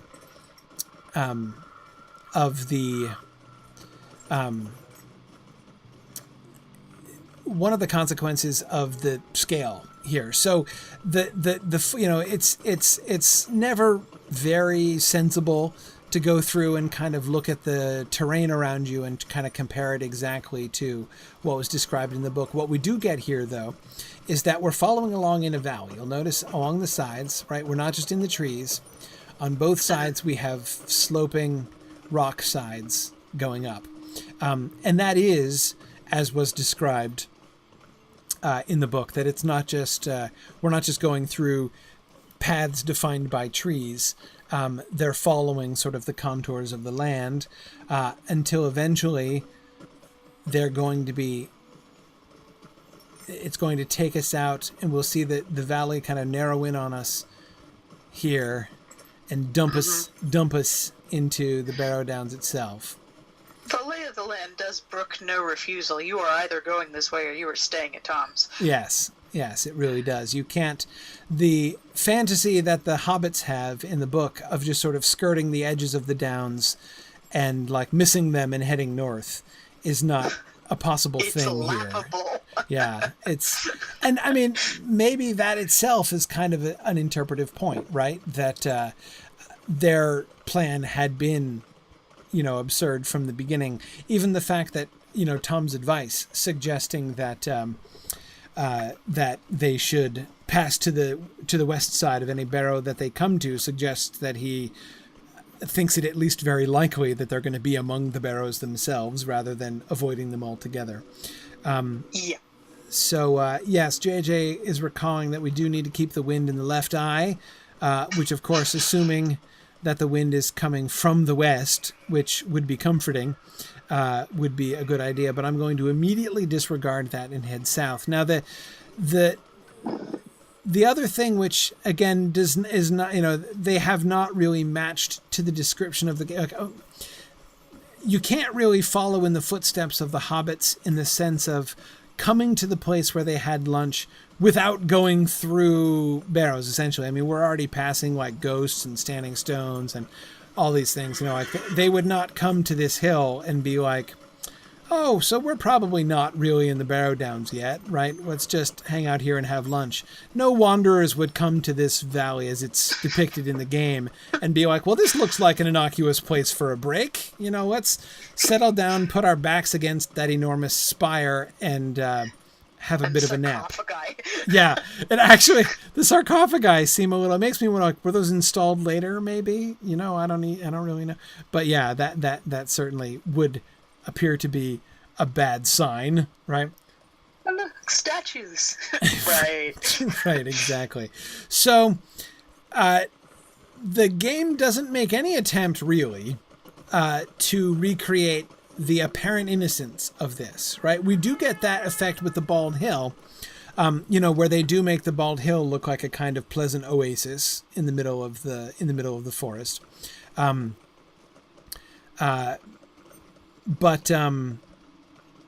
But yeah, this is all just very creepy from the very beginning.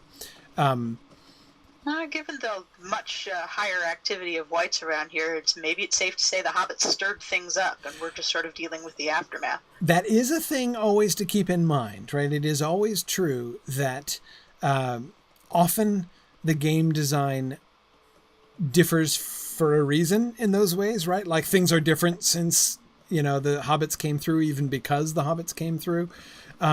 So it's conceivable that sort of an explanation is. But again, I can't imagine that somebody came and erected these sarcophagi since then. Just no, I think the sarcophagi are there, but yeah. No sugarcoating those, I'm afraid. No, not really. But again, it's fine. Like it's this is not one of those places where they have chosen fidelity to the book. But they chose something else instead, right? What they've chosen instead is to make this a part of the Barrow Downs, to kind of create the effect in the Barrow Downs as a whole, to try to capture what the Barrow Downs, how the Barrow Downs were described in the book and the effect of the Barrow Downs in the book. It does add an interesting bit of history to the area. I mean, otherwise, everything here seems a little bit unmarked. This is the only thing that's given us some sort of indication of who might have been here. Right. Who they speculate might have been here. Right, exactly. It is one of the, so that's exactly sort of the next question, right? What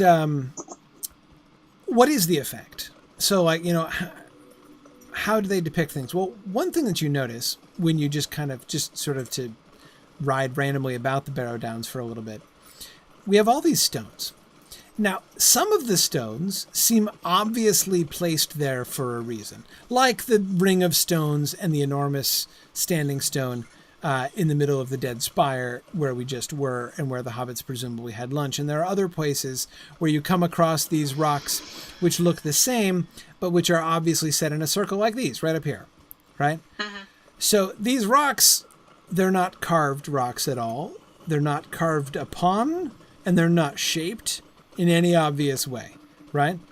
Or at least they don't retain any shape if they formerly had one. And yet it's perfectly clear when you look at it from above or you see it on the mini-map that these have been placed deliberately in a circle. This is a stone ring, not just a bunch of boulders, right? Even though in other places it kind of looks like they may just be random boulders, right? You can't be really sure. Then there are some places like this over here, right, where we have a barrow, and these are actually carved, right? So this one has an actually interesting figure carved on it. This one right here, it's almost like it's recoiling or something. Yeah, I didn't really notice that before. Yeah, it's got the hands raised like that. I think that might be part of the new landscape update. I'm not sure. I hadn't seen. Maybe I just never noticed. Yeah, didn't really see that button. It's got what looks like a sunburst down at the bottom. And then a skull under a helmet, and the two hands are held up. I don't know if it's like curled up in the fetal position or if it's like trying to keep something away. I can't quite tell. But I also noticed this stone is much darker than the regular standing stones, like it was brought here from somewhere else. And that actually follows with the landscape of England, too. You have your natural standing stones, which are just, local rocks that were just stood up in an interesting position. And then you have the ones where they imported stone from miles and miles away to specifically put into sacred places. Right, exactly. So you could almost see that there's some sort of evolution of this place. It started out as maybe something much older and with, maybe even before the idea of crafting tools for artistic decoration had been come up with. And then we have these sort of later editions here, which are more structure, more eldritch details. Exactly. Yes, it's all clearly very ancient, and yet you can see what does look like different eras, different purposes, but none of it is totally clear, right? Exactly what it is. Yeah, and that carving, I'm really... Oh, wait, look, there's his face. Over here. He's turning his face down. I didn't see his face before, right? There's his face. And he's got fangs, so that looks uncomfortable. Yeah. It looks like a skull. It looks like he's already a skeleton, but he's got hands. Yeah, he's got flesh on his hands. Like going, not in the face, not in the face. You know? He does. He does. Are those fangs? I can't tell if the fangs are just canine teeth in a skull, which always looks like fangs. I mean, that eye socket looks kind of skull-like. Yeah, definitely. I think that is a skull. I almost want... It's like, is this the position they buried their dead in? What, like this? You know, like those old... Well, yeah, no, you've seen them a lot in those old peat graves. They bury some of these people, not soldiers usually, but usually laymen are sort of laid in a fetal position like they're going to sleep. But This guy's a warrior. That's a weird position for him.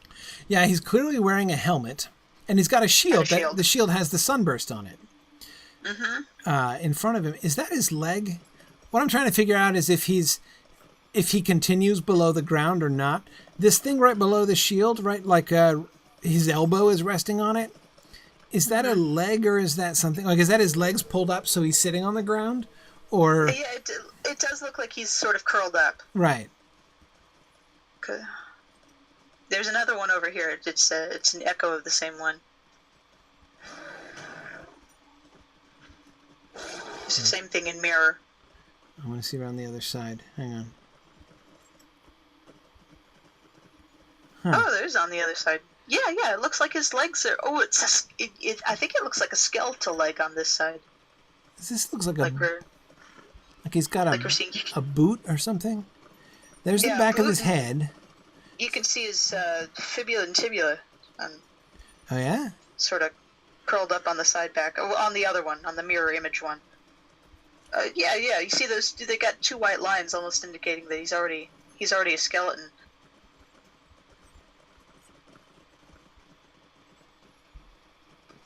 I see how the white's catching a little differently here. Huh. But he's not a skeleton. Look at his hands. He's got fleshy hands. Those are gloves, gauntlets. Gauntlets? Skeleton inside of gauntlets? Okay. He does have... He's got... It did look for a second, somebody was saying it looked for a second like his hands were bound. But no, those are clearly... Each wrist individually has those. Yeah. But his wrist seems to fill up the gauntlets. He does look like he's trying to ward something away, though. Yes. Crazy. One fist closed and one hand open. We better get inside one of these guys or we're never going to be dead. Oh, that's true. Which one is this? Ring door? This is ring door. Okay. Is this just the spiders? I don't know which one. No, that's the one that begins with a T. Which Pterodon. Yeah, which I'm still kind of resentful of because I'm a completionist, so I had to complete that stupid deed for which I haven't forgiven it. Oh, that's right, I dislike this one. Okay, so we've got a chubby... Oh, hang on. I was looking at that! All right, here's one of the ghost guys. Okay. I know, they're going to attack folks, so it's going to be tough to inspect the whites. All right, guys... Let the professor get a look at the whites, and then we can kick their butts, okay? So, hang back. Hang back. Wait. Right. Don't kill everybody. Go ahead. Okay, here we go. All right. Oh, look, your favorite guys just got to stop shooting things. Everybody stop shooting things. All right, so we've got the fat, chubby ones. Mm-hmm. Oh, they're terrible. They just look like big waterlogged corpses. Yeah. Hate them. With hair. They have like 4 locks. Right? Ew, like Homer Simpson. Yeah, so it's ugly. like big fat white in loincloth with comb over, right? Who barfs on you? Yes, who barfs on you, generally. And then you have these ghostly dudes over here. Uh-huh. Who Dark are, Waters. Yes, who are... And they're actually Dark Waters? Mm-hmm. Yes, they That's are. what it Okay. says, Putrid Dark Dark Waters, okay. I didn't see, what was it, creature type? It just says the dead. Yes, the dead. So they are skeletal with winged helmets. Uh-huh. And what do they have on their shoulders? Is that a bird too? Hang on, where is it? Let's see. It just looks like shoulder guards, but I'm not sure.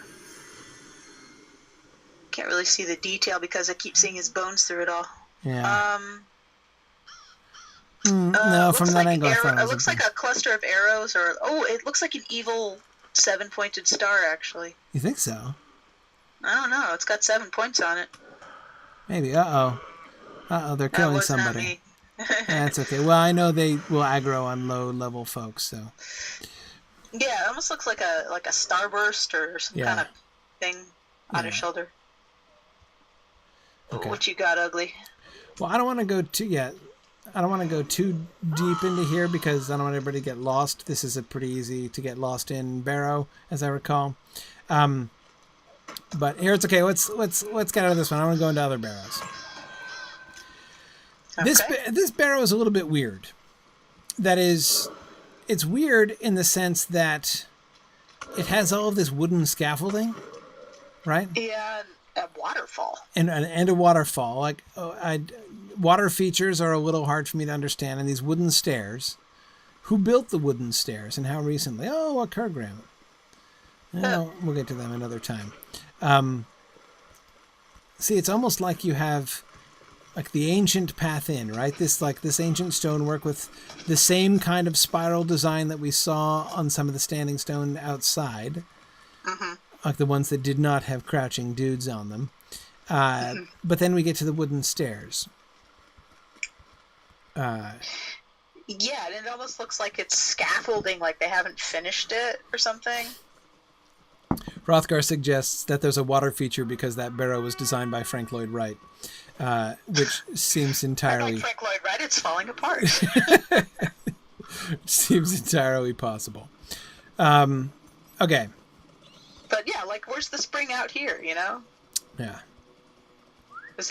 Would there be like a well or some sort of spring to indicate why all that is under there? It is a bit baffling. Okay, well, let's go into, which one is it? Teradar? For a second. Is this the one?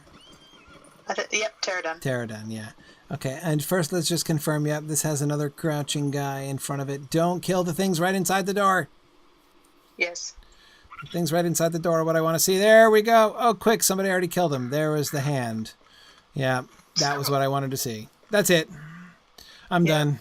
I just wanted to see the creeping hands. Which is kind of funny, right? That they would... First of all, that when the creeping hands are accompanied by an armless zombie who looks like he's the one who lost the hand. On the one hand, it's very natural that you would make creeping hand, because I mean, who doesn't like a good creeping hand, right? Yeah, and it sure got me by surprise. I didn't know it was attacking me till I looked down and saw I was in a puddle of hands. That was certainly an experience. My first time in here. Exactly. But of course, although it seems like it's very similar to the book, in fact, it's quite different from the book, right? Because hands just crawling around on their own, unattached to anyone, is not, in fact, what we see, right? I mean, you don't, as we were discussing today, the severing of the hand or the breaking off of the hand is what Frodo accomplished. Yeah, so just looking down and seeing an animate hand scrabbling at your ankle is not, in fact, the experience that Frodo had. But, okay, I don't want to look around in Teradon too much more because, first of all, this is an entirely spider-themed barrow, and also because I'm still bitter because I had to spend so much time completing the stupid kill 100 spiders in Teradon deed. So I'm not quite as bitter about that as I am about Hitbold, but still I'm not a fan of Pterodon. So still working on Hitbold. I haven't even got to it in Glory. Oh. At this rate, I never will. Yeah. And Matt, I agree. These are also much bigger than traditional Barrows. And see, here it's hard because this is where I feel I feel a kind of conflict, right? That is just as answering the question, why, is there a disembodied hand here? Like how I consider, because Tolkien wanted it to be scary, a kind of non-answer to that question. When trying to consider the game world in the same kind of way and thinking about sort of the story implications of the way they have designed and laid things out here, explanations like, because it's part of the tile set that they're using, is not to me a very interesting answer to any of my architectural questions, nor are like game mechanics related question or answers, like because they wanted to make it this way for the game, for gameplay, a very interesting story answer either. So in general, I sort of resist those things. At the same time, I have to acknowledge the fact. Oh, this is the big dude, isn't it? One of them. Yeah. I think it's the big dog, isn't it? Yes, it's the big dog, Barrow. However, having said that, and thinking about Matt's comment, it's one of the things, of course, I also find very striking about the Barrows here is that so many of them are quite huge. I refer to getting lost in one of them, just simply losing your way, which would be an unusual kind of experience to have, it would seem, in many of the Barrows as they are described. But well, that one instance, too, they actually made a labyrinth out of these. Yeah, exactly. Oh, you mean the Great Barrow? Yeah, the Great Barrow. Yeah, exactly. So this one, like sort of architecturally, is much more like, and now the really high ceilings here, right? Not only is it possible for wights and hobbits to stand upright here, but they're like cathedral ceilings in this Barrow, but that's fine. I understand. I remember visiting Avesbury Hill as an 11-year-old and banging my head on the ceiling. Right. But anyway, the school nurse knew by name, Exactly. However, apart from the high ceilings, this is the one that seems to me most like sort of what I would expect a barrow to look like, right? You have what looks like a burial chamber here. This would have been a ceremonial burial chamber. The light shafts are interesting. I assume that that's mostly just like where the roof is caved in, not designed features. Also a little peculiar as it's nighttime outside, but I'm not going to worry about that right now. But anyway, so we come around this corner to this largish room. We see a lot of the same sort of carvings, and it interests me how abstract these carvings are. We found that one guy, but there doesn't seem to be any attempt, unless I'm simply misunderstanding it, at representation. This reminds me of Celtic menhirs with simply patterns and swirls on them. Yes, patterns and swirls are what we get. Although the cloud ones over here look more Chinese than Celtic. Yeah, well, it doesn't look exactly Celtic, but that's okay. I mean, it's okay. Yeah, that's fine. That's cool. We've got bats living in here, which is fine. But you'll get those. But yeah, so we just have the two, and that's pretty much it. Just the two chambers and the tunnels in between them. So this seems to me much more like, as from the way that it's described, what I would have expected the inside of in general terms, what I would have expected the inside of a barrow to look like. The vaulted ceilings almost look like they put in they sort of combined it with catacombs. Right. Like yes. Roman catacombs. Like Roman catacombs. Yeah. Which is fun. I mean, that still evokes the feeling of death, which I very much appreciate. The only thing that gets me in these is if this is a burial chamber, where's all their possessions? Where's all their armor? Where's all their models of all the things they would need in the afterlife? Right. Where's all their proofs of their conquests, their great deeds and stuff? Not to mention, there's no like beer. You know, there's no slab, like stone slab or something on which, or slabs upon which bodies would be. Like, there's no evidence of like where bodies might have rested. I mean, is this like, was this never used or something? You know, it's not that I'm like looking for sarcophagi, because that's not, that's not a thing. We don't get any reference to sarcophagi, but behind the stones. Okay, behind the stones, you think? I'm not really seeing anything. No, a lot of these stones just look like they fell over, and the rest look like roof supports. Yeah, or some of them are freestanding though. Yeah, like this one is freestanding. I can't go behind it, but I can look behind it. We have our artwork and our load-bearing artwork. That's right. Yeah. Yeah, fun stuff. These look like like this is tipped over, but I don't think they were marking tombs, because the ones that have fallen over, like you'd think we'd be able to see the opening of a tomb, right? When you look behind this tipped over one, and the wall is just the same as elsewhere, right? No, these stones are either meant as artistic or some sort of spells. Right. Robert wonders if maybe the men of Cardolan cleared them out. Maybe. Maybe that's where the holes in the ceiling came from. Right. Letting in some light. I mean, but we know they had a lot of their wretches. That's what they decked the hobbits out in. Yeah, exactly. So you'd think treasures would still be sitting around here.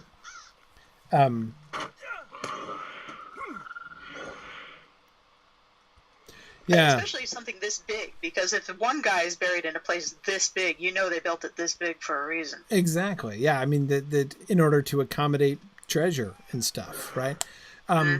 But JD, there can't be tomb robbers like Annuminous style tomb robbers around here, because like the Barrow Wights would see to that, right? I mean, these are not. There are no unattended treasures in the Barrow Downs. This isn't Lake Evendim where everybody just moved away after that. Exactly. There's the tenants are still here. Yeah. Yeah. Now we do get the pots, but the pots are crafting relics, right? I don't think there are. I don't think there are any. Took that one. Yeah, I think they're gone already for that reason. Yes, they're historical value. It's been stated many times. Their historical value. Historical value, exactly. No, I don't think that's the difference between a scholar and a grave robber. I don't think we can see any, apart from the carvings on the stones, any kind of artifacts of any at all here. No. JJ points out that the tomb robbers are much higher level than the Barrow Wights. Wise guy. Oh, someone got a shovel out already. Look at you. We're going to dig for it? Okay. Yeah. This guy over here is going to dig for it. Check that out. Arurian. There we go. That's hard to say. See, isn't it hard to say? Aruran. I've been practicing for weeks, yes. Okay, Raggy. All right, yeah. We should try the Great Barrow. Well, I don't know. Oh, yeah, good point. We do have the braziers, which we haven't looked at. Mm-hmm. Those are artifacts. So we do have something besides the stone.